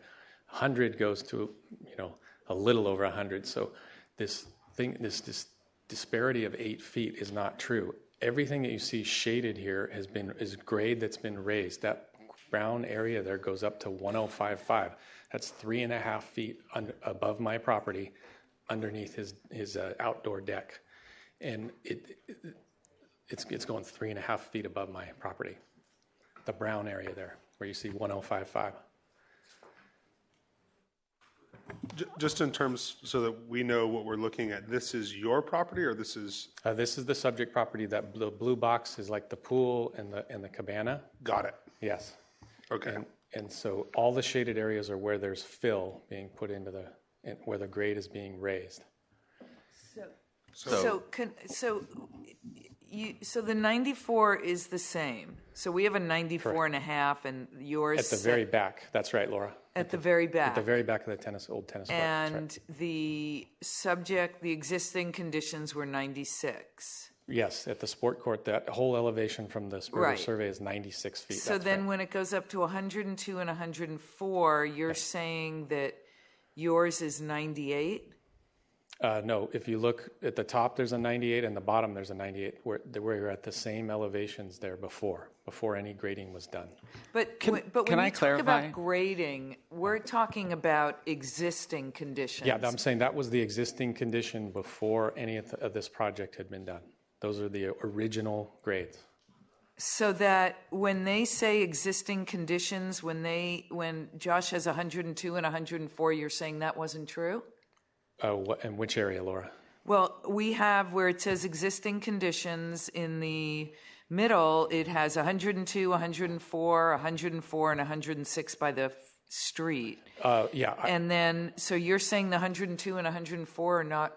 No, those are correct. You can see the 102 line kind of goes through the back of the pool. So then? Yes. But on Josh's presentation, on my property, where it's kind of where you see that 102 mark, he said that my property was 96 feet. He said that it was 8 feet below the adjacent property owner. And that's what I'm saying is wrong. I can clarify that we got those elevations for the Farrar property from the, what year is that? From the 1998 grading and drainage plan prepared for Mr. Chris Farrar. Yeah, but those contour lines are not the same elevation. You can't compare those two elevations because We're they're looking different at the starting points. Chris, yeah. Sorry to cut you off. Sure. The drawing that they're providing us Yes. makes a better argument for you, because the drawing that I'm looking at shows your property sitting a lot lower, and that's where I have a problem with that. And the drawing that you're showing me shows your property sitting higher. Okay. So I don't have an issue with that. Okay. But So- which one is the real one? So that's where my problem is. So, Josh, if you have that piece of paper and you can provide it to us, that would be awesome. I We think can. Alex is able to put it up. If you could flip it around. But Skylar, where that brown area that says 1055 if you left the project at the original project, it's 102 back there. So it's being raised 3.5 feet. You mean it's going between 102 to 104? Okay. Yes. I understand what you're saying. Yeah, that's what I'm I talking understand what about. you're saying. And the last thing I'll say is, every time we do this, we start doing all these negotiations, cutting corners. It ends up with something that somebody didn't think about, and an enforcement nightmare. And then everybody's out there arguing over it was supposed to be this, and it was supposed to slope here, and it was supposed to be cut off here. The best thing to do is put this back to the original project, and we're going to end up with an enforcement nightmare. I'm just telling you. I believe what you're talking about. I don't think we're going to end up with an enforcement nightmare, but thank you, Chris. Yep. Don. Thank you. Thank you, council members. What the staff has put up there, first of all, this is an exhibit that the Farrars created. I've handed to your staff a copy of the survey that the Farrars submitted for the development of their pool. If we could put that back up, or the relevant exhibit that I asked be placed up there from my PowerPoint, which does in fact document, and this is not it, I'm without a clicker, without the right slide. Alex, can you put up the previous photo?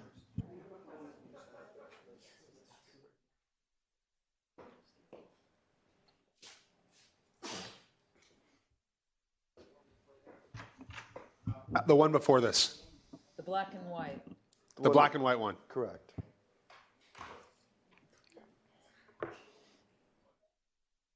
All right. What you're looking at there is this. I hope your eyes are good. This is why we took a picture of it and put it up there. You can see, if your eyes are really good, the stamp, and I can hand it up to you to look along. The stamp's approved by the city of Malibu.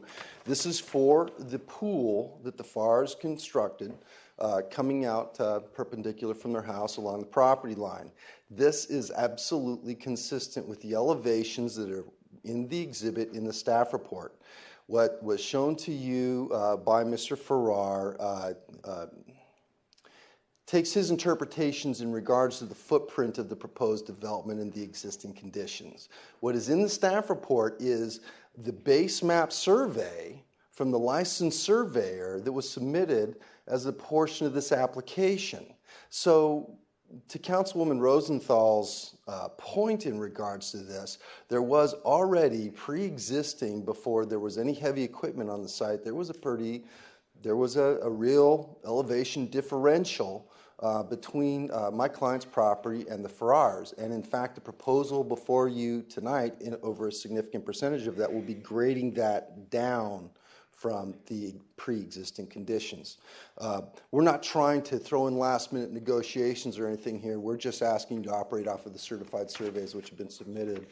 With that, I know that your staff is familiar with this issue and the plans and the elevations, and I'd ask them to follow up, unless you have any further questions for me. I think that, herein lies the issue that the adjacent property owner brought up, and that we're dealing with, is when we look at the existing conditions here, and here we have this topo map that's showing, I guess that would be at the west or northwest end of the property. We have an elevation of 98 and 99, essentially where the home is, feet, and then right adjacent on the map that from you guys, we have elevations of 105 or 104. So I'm just curious to know if... Sure, let me address that. So you can take a look at the pool, okay? Yeah. And you go over to the far right-hand side, which is to the north, okay? And you can see how the contour lines are bent around that area in there where they graded it back. In fact, a third of the way across the pool from the right to the left, you see that dashed line? That is it's cut everything to the right of that line, and it's fill everything to the left of that line. So when the Farrars built their pool, they graded everything to the right to create the pool area, which dropped their property down pretty dramatically in relation to the subject property, which is before you today. And then they did a big fill pad out to the left, upwards to 5 foot in thickness, to build that area up, to build their pool, similar to what it is that we're proposing. And so that's the elevation difference. I follow you. I have a better understanding of it at this point. I know I made a motion earlier and it was seconded for discussion. It sounds like I don't think we would have a unanimous decision on that motion at this point. I'm curious to see if I can rescind that motion, and if someone else wants to make a motion for discussion. Well, if you want to rescind it, I'd like to make a motion. It's a little simpler. It appears to me that there's about 300 yards of fill out there. 300 cubic yards of fill. When you walk on the properties, either property, you stand out on a pyramid of soil. And that shouldn't be there. I don't get it. I understand. Rick was hitting on it a little bit with right here. I just don't see it. I'm saying you just have to pull cubic yards of soil out of that fill area back near the Farrars guest house or a pool house. It's a huge mountain of dirt that shouldn't be there. That's it. So go by cubic yards. Talk to an engineer. Tell him to contour that and pull those cubic yards out of there, and that's how you can buy me off. Can you make a motion out of that? Can I ask a question? Wait, Jefferson? So you're talking about where the Farrars guest house is? No, Jefferson's referring to the Spurbers area where the pool and the cabana would be. He's referring to the fill that's going in that area. He wants no fill in the backyard. Actually, what I'm looking at is the picture provided by the applicant and his staff. This is all fill, right? What I'm looking at is all fill. I'm not an engineer, but I guess that there's 300 yards of cubic soil filling that area up. And if that is gone, you don't have the significant pyramid of soil built out there that everybody will have to live with, and that we're now creating new rules that the next builder will come along with, next door, maybe the Spurbers in the future, to match that existing picture that I'm looking at. And that's why I mentioned CEQA earlier, because it's cumulative. That's too many cubic yards there, Don. It's just too many cubic yards of fill. May I address that, Councilman? So this. I'm sorry? May I address that? This is Phil. It sounded like you're asking a question. The area that you're talking about is, in fact, going to go away. That pyramid, everything from just outside the pool cabana, pursuant to the modifications that the Planning Commission incorporated, is going to be notched down and go away. In fact, in addition to that, tonight, my client, in reaction to a motion on the floor, also agreed to further reduce it on the southwestern corner, which is in the foreground of that picture. So all that you will have is in an area where there was a hole, not a natural landform alteration, but an illegally graded sports court, and we're going to be filling that. It's going to be a little over 5 foot of fill, but otherwise we're going to have about a foot or two max of fill and then cut. So all that fill that's bothering you, and I get it, that is to the south towards the gully, that's all going to go away on the redesign that was required by the Planning Commission. It's gone. Thank you for the explanation. So that can be calculated in how many cubic yards of soil will be removed from that area right there. The Somebody's total going to tell up and tell me that 300 or 400 cubic yards of soil is going to go away.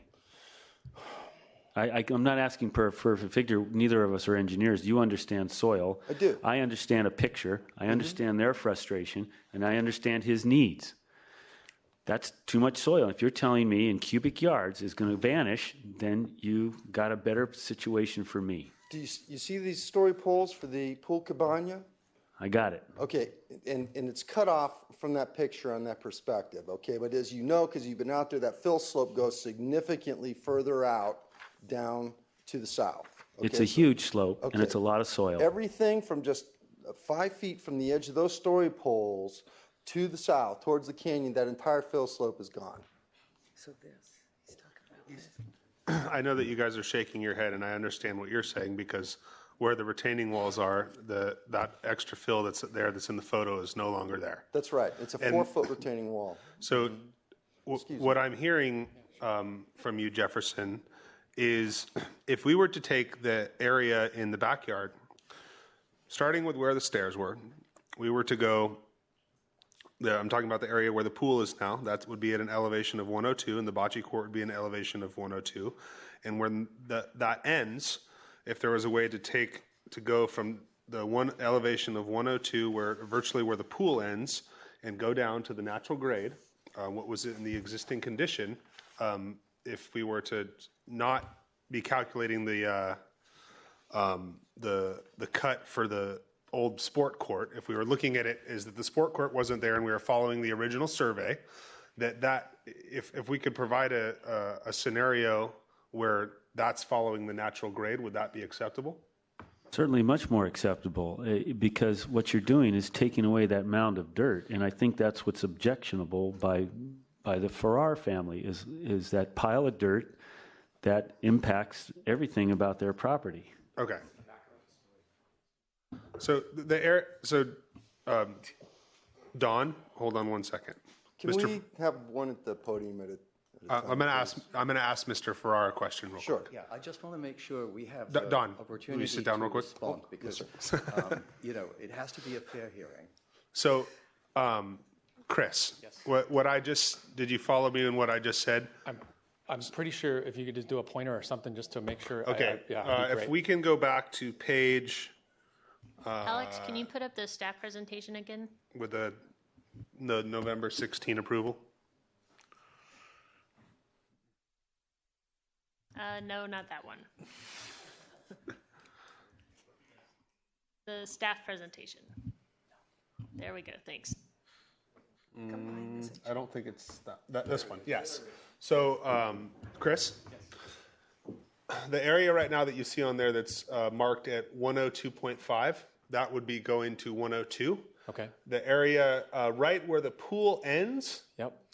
And if we cut, a line all the way from across right there. Yes. From that point on. Yes. We would meet the natural grade. Yes.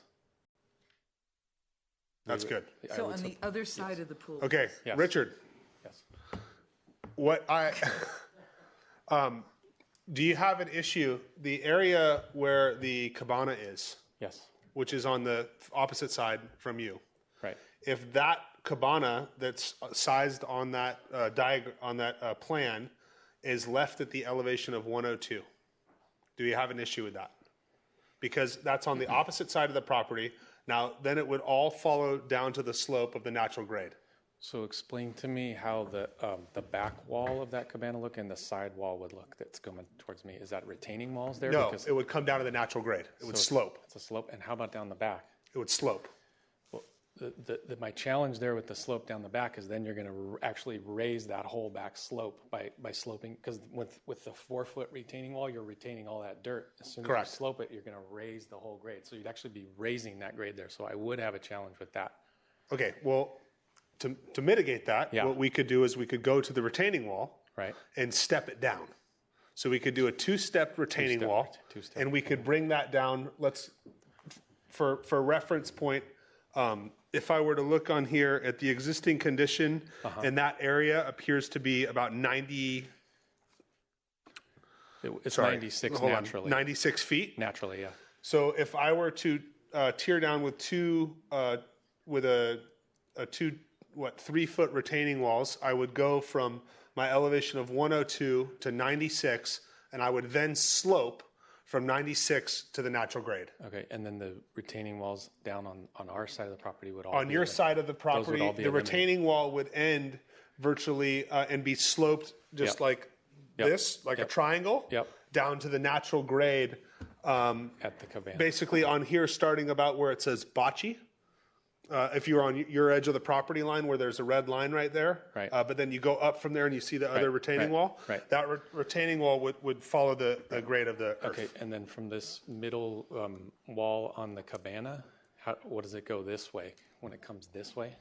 When it comes that way, it would step down. It'd step down with the retaining wall. So we would have to step down to follow that natural grade. Okay. And I would imagine, Let me just discuss my hope real would be quick. that would be acceptable. And then, Okay. Mr. Sperber, I just want to be clear. Exactly. So for brevity's sake, let me just Does the encapsulate cabana it. stay or go? Yeah, he's The talking cabana about- stays. The talking cabana about stays at the same elevation of the So pool. show me where you want to start. two cutting walls the here, and then he wants a. I'm just going to stand cut up real slope. quick Yes, and perfect. point at this thing. This is going to stay where it is, where the cabana is right here. Okay? There's going to be a retaining wall right here. Okay? Which is going to then be stepped down. This retaining wall, starting at this elevation, is going to come down to this natural grade, which is going to be 96 feet, or above sea level, right? Right here. At the back of your cabana is going to be two 3-foot retaining walls to get us the 6 feet. Right. You're not allowed to.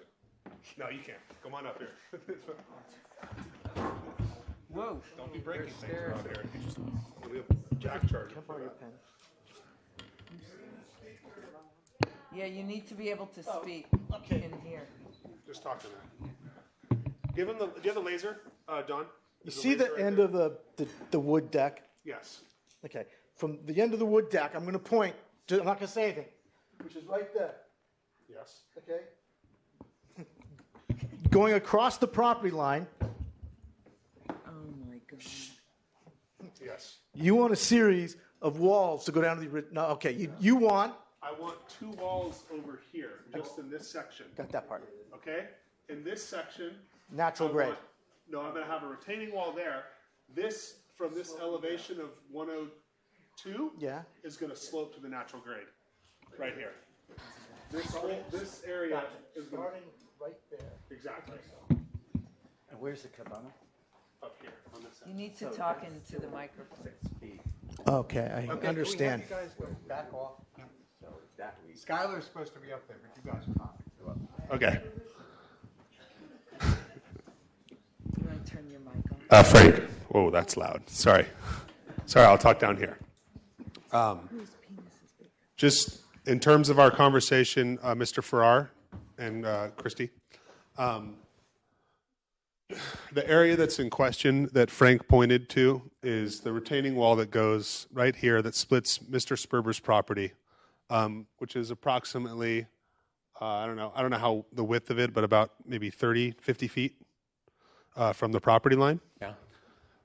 Sorry to be splitting hairs on this, but this wall is going to be at a higher elevation in this corner than up at this end because this is going to follow the slope. Right.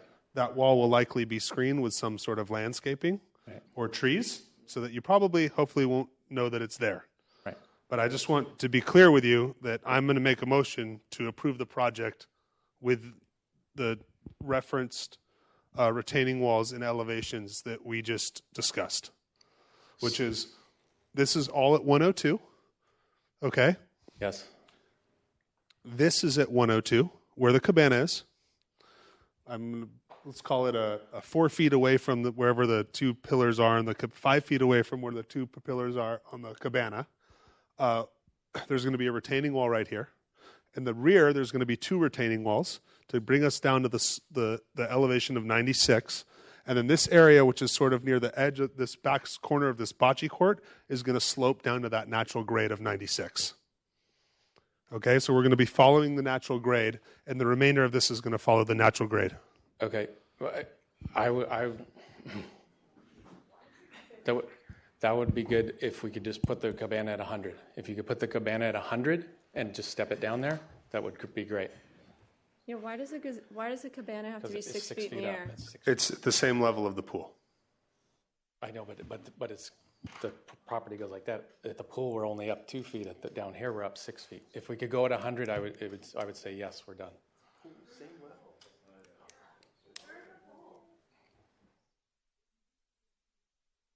Okay. It used to be 96. Chris and Christy, I'm going to make a motion to do it as I said it. Okay. So, I'll second Heather, it. do I need to clarify? I know that that's very complicated. And Christy? Yeah?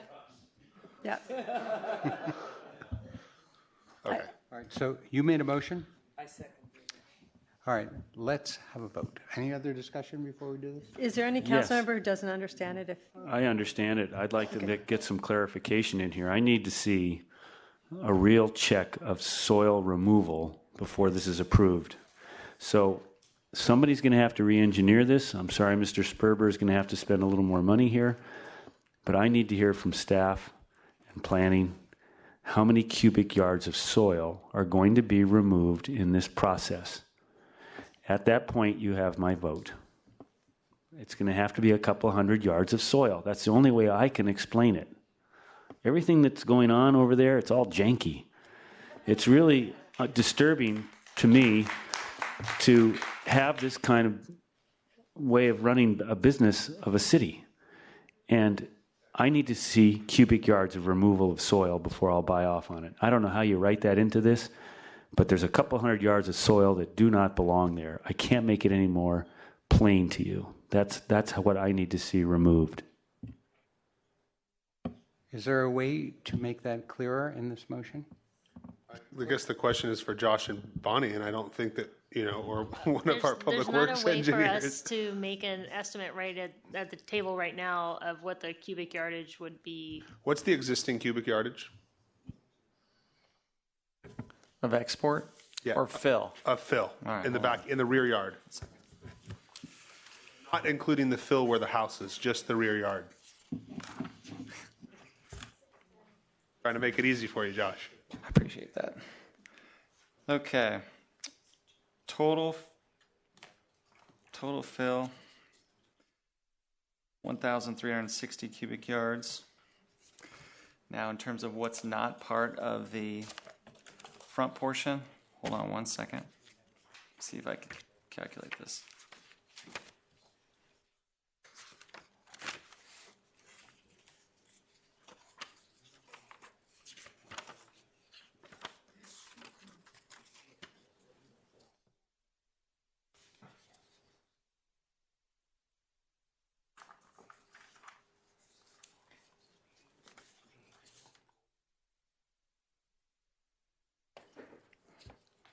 Based on the exhibits we have now, there's no way that I can give you an accurate estimate of the amount of fill that will be removed that's not part of the overall project grading. What about the overall? Do you approximately what is the reduction in fill in the modifications that have been made, or is that not possible to calculate? Let's see. Okay, compared to,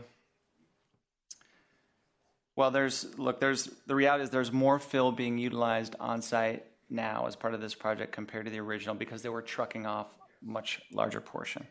But as an example, compared to the November 2016 Planning Commission approved project, the difference in fill, there's approximately 228 cubic yards. There's less, approximately 228 cubic yards being utilized on site as part of this project as currently designed compared to the November 2016 approval, which was 1,558 cubic yards. So it reduced it down to a quarter of what it was, or it just reduced it 228. It reduced it to 228. Sorry, where's my calculator? You have to reduced it by 228. A little bit less than that, actually. So I'm going to go with, based on what I'm looking at, if I'm taking a half a foot off of approximately. Or 2.5 feet.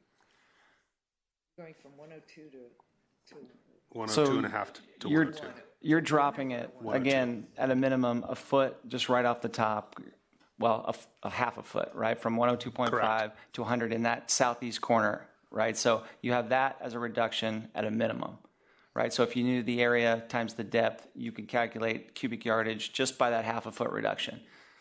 What gets a little trickier is that by going natural and splitting the area where the versus a retaining wall, you have you don't reduce the fill entirely like you would with a retaining wall situation. It actually gets cut in half approximately if you go at a 2-to-1 slope because you're grading it natural. So that's the difficulty in the calculation is with a natural slope. The reduction is less, obviously, and a little bit more of a detailed calculation as compared to just a situation where you went straight retaining wall and went from 102 down to 96, as an example. No, I understand that. But, so we're talking potentially here between 250 and 300 cubic yards of soil to be removed from the end of what Skylar has proposed, the slope that follows next to the pool, and where the two stairs of 3-foot walls, engineered walls would be. And from that point on, if you pull out that many cubic yards, it makes the project look a lot better to me. And I'm just guesstimating, but I know there's a couple hundred cubic yards of soil that don't belong there. Again, as a preliminary estimate, that's a fair estimate. And it could be, again, it would have to be something that staff would verify based on the revised plan. A final revised plan submitted consistent with this condition of approval. Do we need to send this, based on this approval, this is not going back to the Planning Commission, this is the final decision. I just want to be clear on that. Okay. Okay, so now let's have a roll call vote. Well, what was the final motion? That 300 yards is coming out? 'Cause I need clarity. Jefferson, we're not going to have an exact calculation this evening on what that amount of grading is. It looks rather substantial compared to what we had there earlier. So the motion that I've made does not include that calculation. What it includes is the elevations that I've referenced that I made reference to approximately 5 minutes ago, and I can make reference to them again. It's taking a half a foot off the area in the rear yard where the bocce court is and where the pool is. It's dropping the area on the west end of the property from approximately where the end of the pool is and following the natural slope, the natural grade. There's retaining walls that I specified with a 5-foot area towards the middle of the property, around a 5-foot path around the cabana, which the cabana is at the same elevation as the pool, which is 102.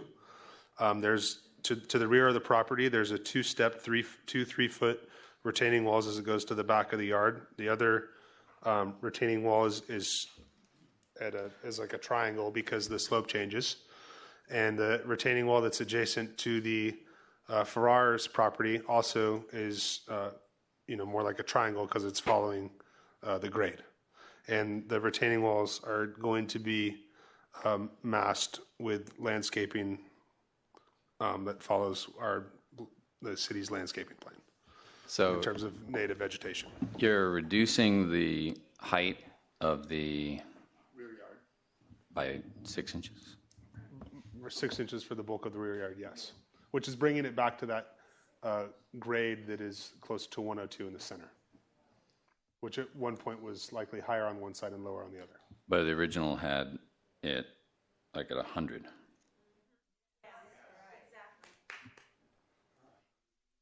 Down to 101 or 100? So that we get the calculation that we have at least a foot and a half. We have to have, as in any staff report, a box with. Frank, hold on. If you're going to speak, I need you to come to the mic. No, but I just want to be clear that I'm right in the middle. Well, we're in the middle of a motion. We're in the middle of a motion. You don't get to talk right now, Frank. Sorry. Not right now. We need cubic yards. Frank, I understand that that's what you need, but I don't need that. Okay. Okay, I want to be clear about that. If we go back to this, the map that's on here, and I know there was a little bit of a question about it. This existing conditions elevation on here, is that in question? Is that what you're saying? What I'm saying is what you're talking about is raising or lowering the 102.5 to 102, right? Yeah. For the center mass of the backyard. We were talking about 101, not 102.5. We said 6 inches, and then Mr. Sperber added another foot, so it was down to 101. I just want to be clear on that. Mr. Sperber added that for the corner, which went away when I said we're going to slope it down. Okay. Josh, what was the comment? Oh, I was just to clarify, and correct me if I'm wrong, Councilmember Peak. In addition, so we're really, what we're talking about fundamentally, hopefully you guys can see it, is this area right here. Correct. Okay. So what is proposed is, again, correct me if I'm wrong, the entire pool and cabana and essentially the entire rear yard gets reduced to an elevation of 102. That's item number one. Yes. Okay. In addition to that, this area immediately surrounding the pool cabana and the pool, the applicant will be required to construct 2 approximately 3-foot retaining walls to establish a finish grade of 96 feet directly adjacent to this area here. Sorry, directly adjacent at the rear. The area that at the rear and this area here. Area would slope from 102 down to natural grade. Would slope from 102 down to the 96-foot elevation, which you can see here. Here is the outline of the sport court. And in both directions, I might add as well. So you'll have a configuration where you go from 102 down to 96 in this direction here. And you'll also have a situation where you go from 102 to natural grade in this location as well. So again, effectively removing the level portion of the bocce ball court in the southeast corner, and you transition back to a situation that's more consistent with this here, which is you have a site that slopes naturally to the south and east. Correct. But he's giving up his bocce ball court. Didn't you want a bocce ball court? It's got to have a challenging bocce ball court now because it's going to have a little angle. Yeah, I'm serious. I mean, that's you wanted that, and they just negotiated it away, and you didn't get any input on that. So I wanted to come to your defense. We wanted it, but we're trying to find an equitable compromise here. So by putting in the 2 retaining walls in the back and by sloping it down on that corner, we get the majority of that wedge of fill that is obviously very problematic for Jefferson and you, Councilman. I appreciate that. You did say at one point that you're willing to knock off 1.5 feet. Where were we in that conversation? Only in that corner that we're talking about. Only that corner? The south, not the pool? The southeastern corner sloping down Okay. to where we presently have the 2 little retaining walls. Okay. That's the area I believe that Councilman Peak's trying to get rid of, and that does seem to be extremely problematic for the Farrars. And so we can maintain the integrity of the project by having a pool, lowering it down more, having a cabana, putting in the retaining walls in the back to eliminate that big wedge of fill, and then sloping it down to the southeast where the 2 small retaining walls are, which is, I'd say, the most important elevation differential between the Farrars' property and ours.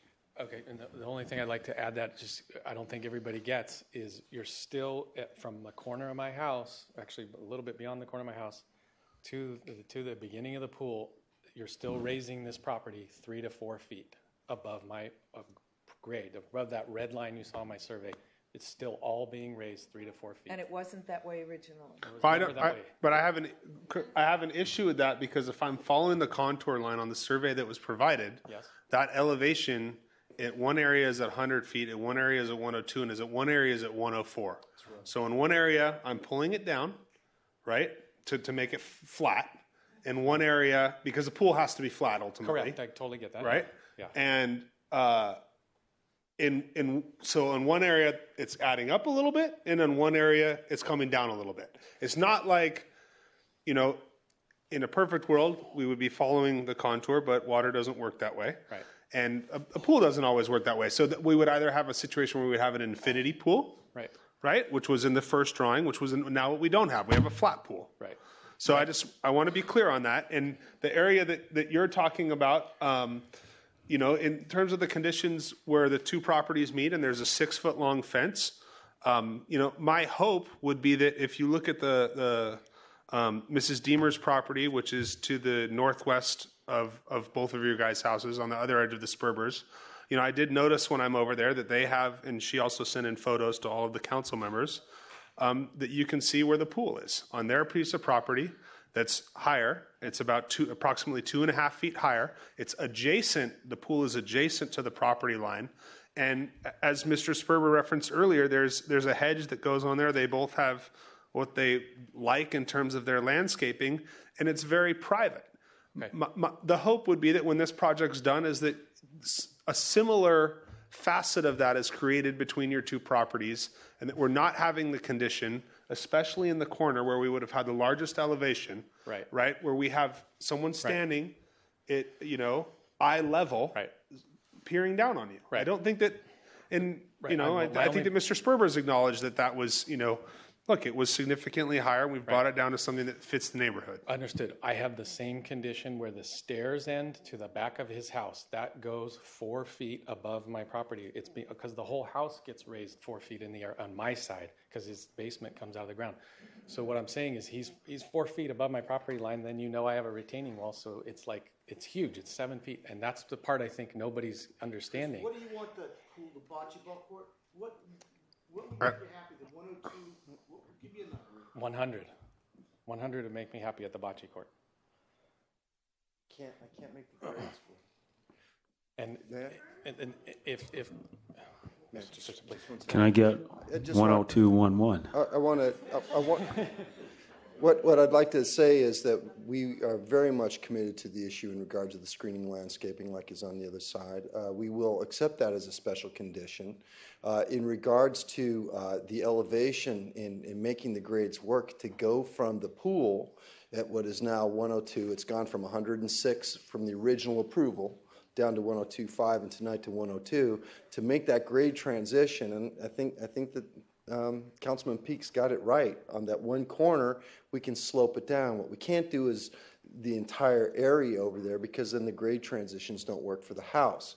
But if we go from the corner of the pool where he's been referencing it and we slope it down, and he accurately described it as a triangle coming down to that point to where the term is daylights out to the natural grade, then in fact there won't be an area elevated above the Farrar's pool. The house has already been approved by the Planning Commission, the council, so that's basically off the table. But that's an anchor point, council members.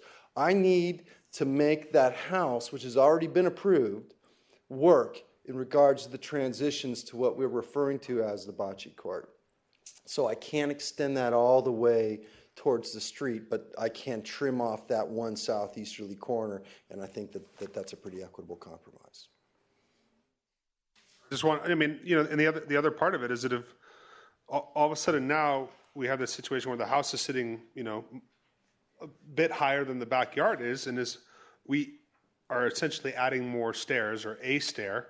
If we add more than that, then now we are going to create a condition where the house and the pool are too close together, and the pool is going to have to push back further, and the problem's going to get magnified worse. So no, I was just talking about the bocce court. It wouldn't affect the pool. It was just on the flat. Okay, ground. so in terms of where the bocce court is, we're at this elevation of 102. Right.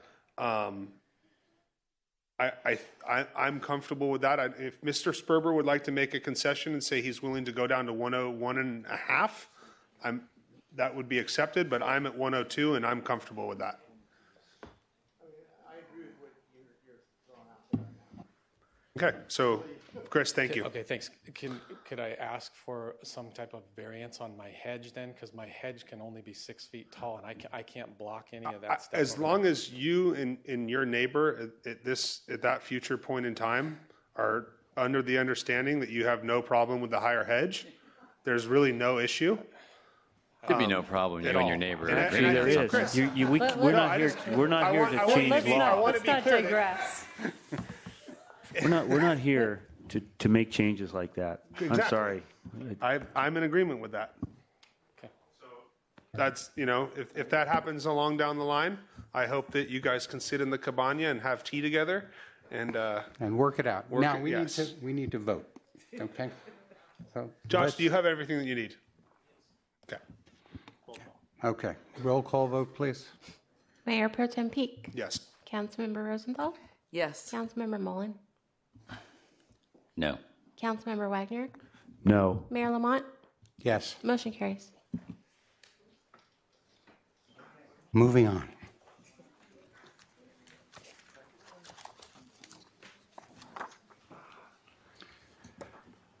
We are at 5A, Trancas Field Community Outreach.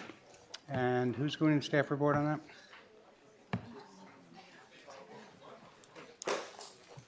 You can't do this to all those people better.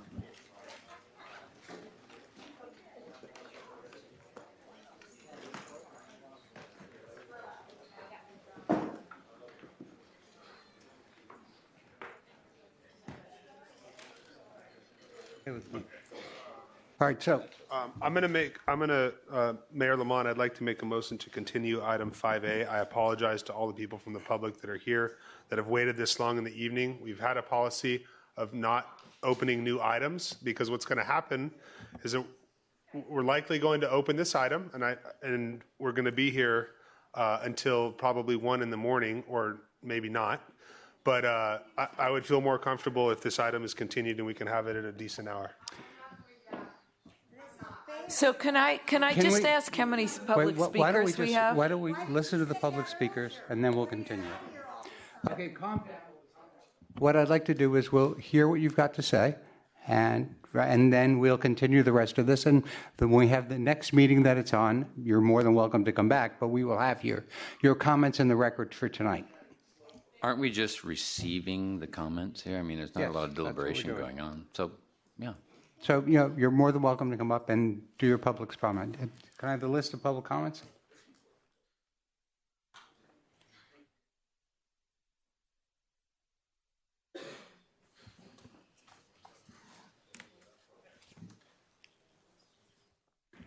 John Schulman. Followed by Ricky Murphy. Then Joanne Verbon. Then I'll give you some more. If you hear your name called, if you'd come sit in the front row so that we can get through this in a timely manner, please. Thank you, Mayor Lamont, and all the new council members, Christine and City Manager. It's very exciting to be here, this new council. We are Poison-Free Malibu, and we strongly are in support of promoting wildlife in the Santa Monica Mountains by leaving open space open. We are very grateful to the City Council that there will be no poisons used on this property. However, this property is connected to the open space of the Santa Monica Mountains as a whole, and present various animals such as coyotes, bobcats, owls, hawks, foxes, and lizards, and other friends from the mountains are frequent visitors. Recently, the World Wildlife Foundation reported that an average of 58% of the birds, fishes, mammals, and reptiles and amphibians on Earth have disappeared since 1970. Habitat loss due to urban development is the major contributor. We need every acre of open space available to stop this trend. The National Park Service summarizes this incredible value of our Santa Monica Mountains special Mediterranean ecosystem very well. Quote, "The Santa Monica ecosystem occurs only in 5 relatively small areas around the planet. The 5 Mediterranean area regions have been highly favored and impacted by humans for habitation, agriculture, and recreation. As a result, this ecosystem type, which only occurs in 2% of the Earth's total land area, is one of the most highly altered on the planet and contains the least undisturbed area of any ecosystem. This highly degree of urbanization along the Southern California coastline has resulted in the loss of significant natural areas and increased human impacts to the natural systems. The Coastal Commission's 2003 special study of the Santa Monica Mountains also tells the detailed report. In the early 1980s, it was estimated that 85 to 90% of the original extent of the coastal sage scrub in Southern California has already been destroyed. Losses since that time has been significant and particularly severe in the coastal zone. So here in Trancas Field, and similarly for Bluffs Open Space Park, we have the opportunity to save a few acres for our children, pets, and wildlife. Thank you. Thank you, Jan. Ricky Murphy, are you still here? Joanne Verbon, followed by Marianne Riggins. I almost fell asleep, but I'm here. Okay, well, thank you for hearing me. And the one thing I want to comment about is that the park above Trancas that goes all the way up, I was there yesterday, and I could see how they could build a skateboard park up there, because it's down in that area. There's nothing there. There's space to build a park. It's already there. They don't have to encroach on Trancas Field. Do you know which park? It's up on Trancas, down in that little gully. Are you referring to the dog park? I don't know what it is. No, it's Trancas Park. Yeah, where the dog park is. Yeah, okay. All right. Sorry. I just wanted to, that's what I was talking about. I'm just saying it looks like there's a space to put it, and it doesn't encroach where anyone is. It's all down in there already built. Just build the skateboard park there. Because one thing I want to say is that study that we did on that meeting where people put the dots on the different billboards that they wanted to be yes and no, and kids came along and moved them all into the skateboard park bill, and so it was bogus. It didn't accomplish anything. I think I might have seen you put all of yours in one thing. Yeah, they were all in favor, yeah, and they took them all away from the other boards. So I just wanted to let you know. And then also, Rick Mullen, I want to thank you for your service. I read the article February 9th, but you did quote, and I'm going to read what you quoted in that article. And this is what you said, okay? You said, "Don't change Malibu, let Malibu change you." That was your quote in that article. And That's that a Matt you wanted Rapp to original, keep. actually. Pardon? That's from Matt Rapp, not me. Oh, but you said it in the article, so you must believe it, right? Okay. And so you said that you want to prevent a lot of change in Malibu because that's the way it's supposed to be. So Okay? That's why I moved to Malibu many years ago, for that exact reason, the beauty, the serenity, the safety. And before I moved into my current home, I called the Planning Commission and I said, is anyone ever going to build anything on Trancas Field? And they said, oh, some guy tried for years and it was just impossible, so don't worry about it. On that decision, on that statement, I bought my property. Now they want to build a skateboard park right outside my back door. Okay? So, anyway, now they want to build the skateboard park there. It should stay in a park or where there's a lot of traffic, not in a peaceful area, because that's why people moved to Malibu. And it's a quiet neighborhood. We'll have more traffic, noise, vagrants, homeless, more crime, and our property values will go down. And I have a grown son, too, who loved to skateboard. Okay. Thank you, Joanne. Can I just get one thing? I just feel disregarded by the parents, and they want to change it to their convenience. If they want to be where there's more to do, they should move back out of Malibu into a bigger city. And that's all I have to say. And I want to say one more thing. I lived in Las Flores, and across the street they built a park. And they thought, how wonderful. They put benches in. Then the homeless came in, and the vagrants came in. And then all of a sudden, one morning, they found a guy dead in the bushes, okay, in that park. So I've had an experience with building up areas that should be left alone. Thank you. Thank you, Joanne. Marianne, followed by Nadine Kane. Marianne Rickens. I've stood before you and told you how important I think parks are and how much we need to have some more developed recreation area. All I ask on this particular field is that you reserve putting any restrictions on any possible activities that could exist in this park until we have some resolution as to what's going to happen at Bluffs Park. It's been proven that we do need to have sports fields and a skate park and pools and other community amenities that our residents have advocated for, have participated in surveys for, have shown an interest into. In addition, our general plan does state that one of the things we need to provide are for parks and for underserved community members such as seniors, children, disabled, and other areas that aren't being met by our current facilities. So it is in our interest to build parks. Parks build communities.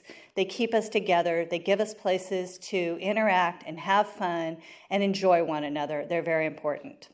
One thing I do think would be a great asset to this particular location would be a community garden, so that many of the residents that live in the condos or apartments on that end of town might have an opportunity to actually do some vegetable gardening or trees or some type of community garden where they can grow their own food or at least have a small plot of land to work. And that would help with the environment also.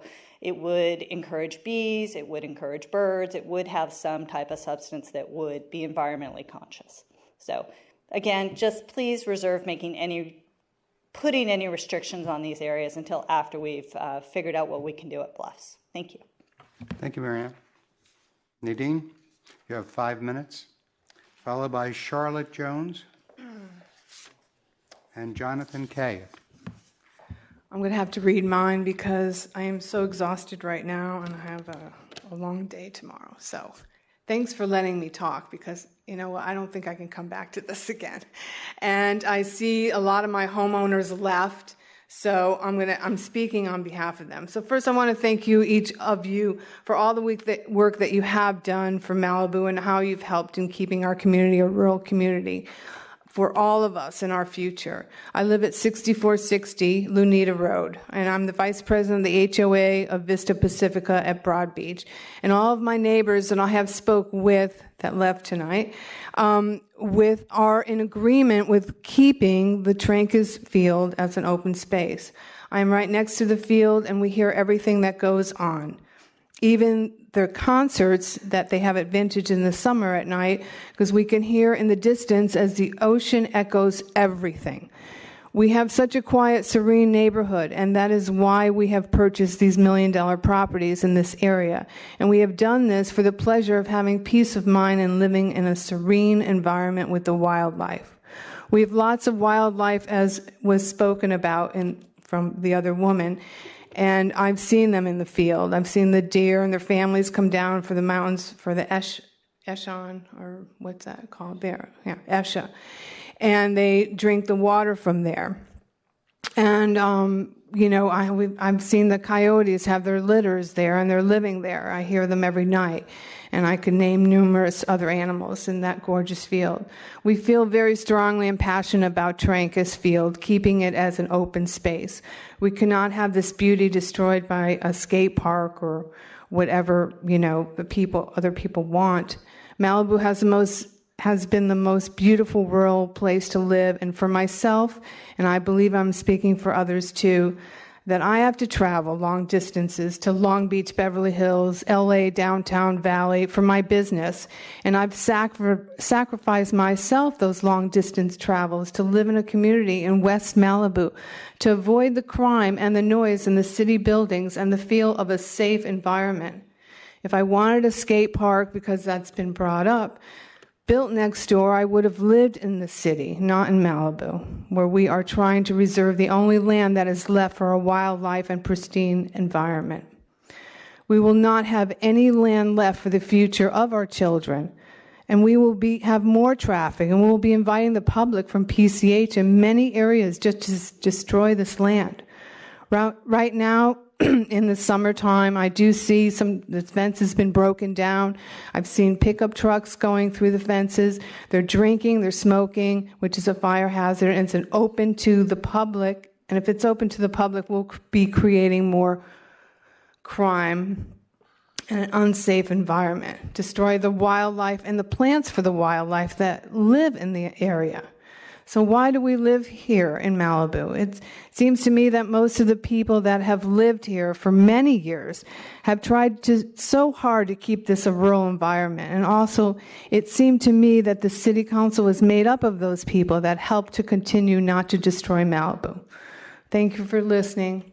If at any time you would like any pictures of the Trancas Field, especially right now, it's so green and beautiful, or we'd like to visit our community, please let us know, because we will definitely invite you there to see this place.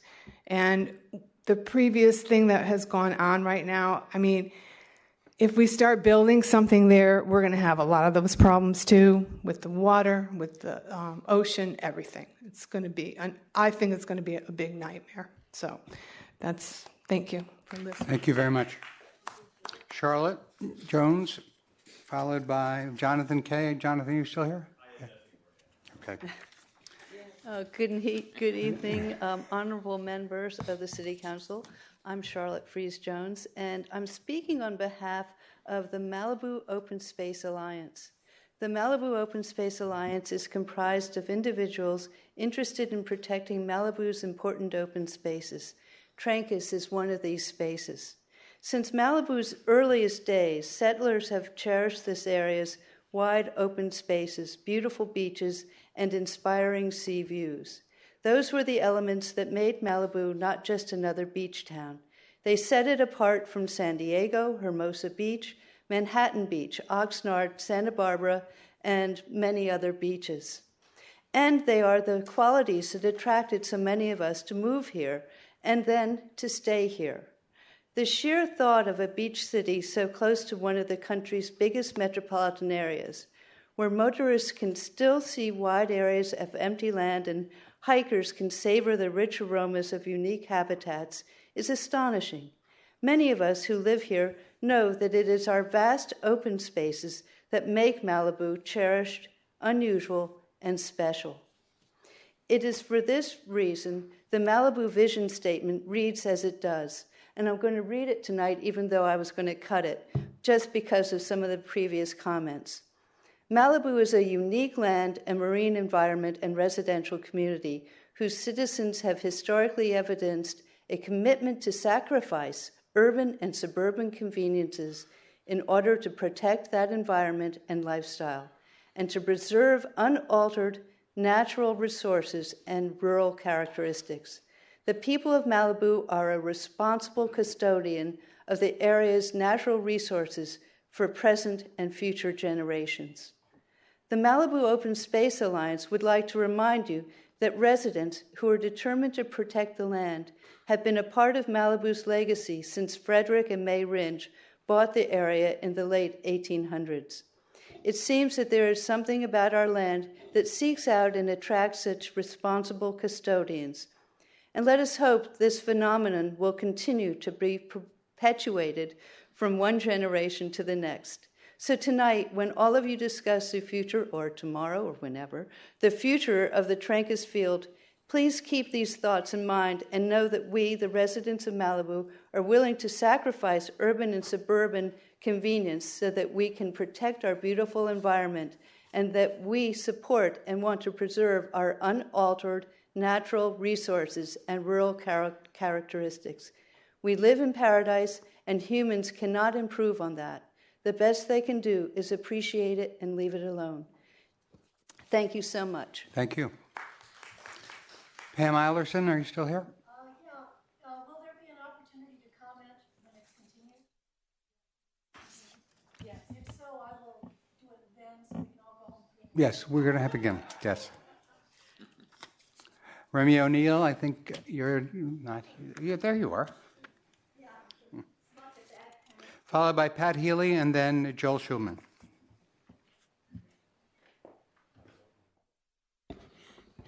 I think some of the other speakers have already covered a number of things. Yes, as far as the suburban and urban things, obviously we made that decision in the general plan to give those things up because we found something better, something that we cherished more. And part of that statement is also to preserve unaltered natural resources. I think the word unaltered has special meaning. So the city has acquired this 35-acre jewel, and we're trying to figure out what are we going to do with it. And I think we need to focus on the word do, because do always in humans means we got to sort of fix it, change it, build something on it. But if you have a jewel, really and truly what you do is you look at it, you admire it, you are knocked over by its beauty. You see all the different facets of that jewel. That's what we have, and it is to be appreciated, and that's one facet of all of the pieces of the jewel that's called Malibu. So I don't think you ought to do anything. This is one of those less is more moments. You look at that, and when you see it, you can just take this huge breath. That's what it inspires us to do. So, not so much doing, council, please. More of admiring all the facets of this exquisite piece of land. Thank you.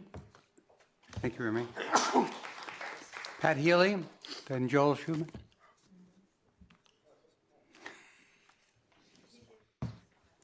Good evening, council people. I'm Pat Healy, and I'm speaking on behalf of the Malibu Coalition for Slow Growth. Trancas Field is in a residential neighborhood. The surrounding neighbors would like to have the field remain undeveloped.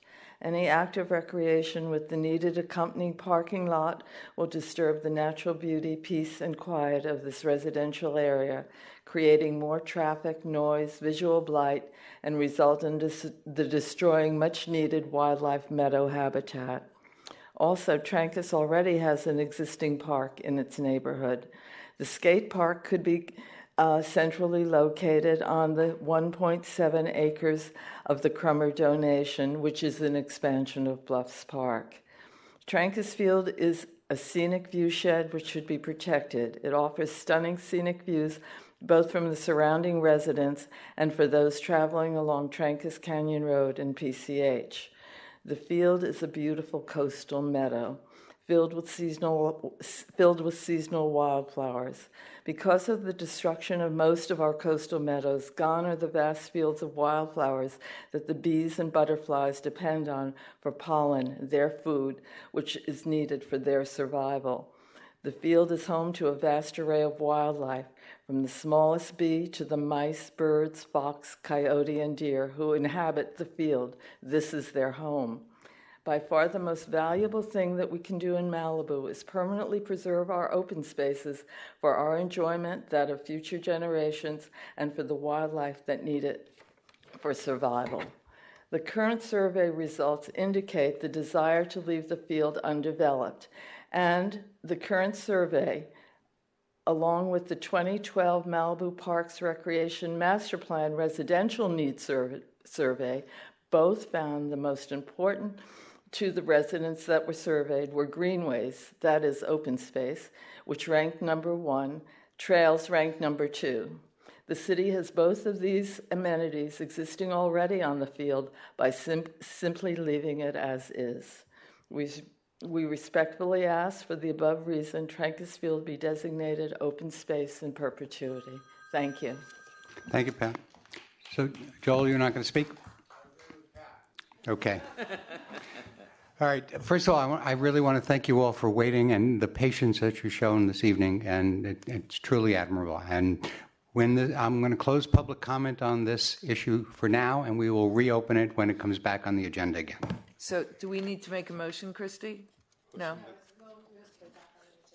On our next agenda? Whichever one you'd like. Well, we're going to fit it on the next agenda. But Well, I think since... probably should be after the next agenda. Okay. To be determined. To be determined. Yeah, let's determine it. Okay, we're on to 7A. And that is my appointment to the Planning Commission. And after your performance tonight, I'd like to offer it to you. I just want to take 1 second and just talk about Rui Stack. Rui Stack has been my Planning Commission appointment for the last 7 years. For 3 years before that, she was Pamela Conley-Ulick's Planning Commission appointment. So she served 10 years. And she served 10 years with dignity and honor and honesty and perseverance and patience. And if you added up all the staff reports she read over that 10 years, it probably fit all the way to the ceiling. Rui, thank you very much. You did a spectacular job, and we truly appreciate it. Thank you, Rui. And my appointment to the Planning Commission is Jeffrey Jennings. Moving on. 7B. This one is my item, and I'm asking for the council to support Measure H, which is the LA County Plan to Prevent and Combat Homelessness, and it will add a 0.25% sales tax for the next 10 years in LA County, and it's really to provide money a lot for ancillary services like mental health services, medical, education. There's no fiscal impact to the city. Obviously, the more you spend, the more you will pay for this. Are there any questions? Oh, go ahead. Just one quick comment. It's the only thing that Malibu is voting on March 7th. Remember to vote, folks. Yes, Got to vote. And I did notice that somebody wrote on a next door note that this wasn't the city. I'm sorry, that this wasn't a county. It didn't involve Malibu. It was the city of LA, and that is absolutely not true. The city of LA has their own other things on it. So it is important to vote on this if you don't want to have to go on March 7th and just get an absentee ballot. But I will make a motion for the council to support and ask the mayor to send a letter to show support for Measure H. I'll second. All those in favor signify by saying aye. Aye. Aye. Okay, unanimous. Thank you. And now we're going to adjourn this meeting for Iraj Kahizadeh. And I hope I said that right. We're adjourned.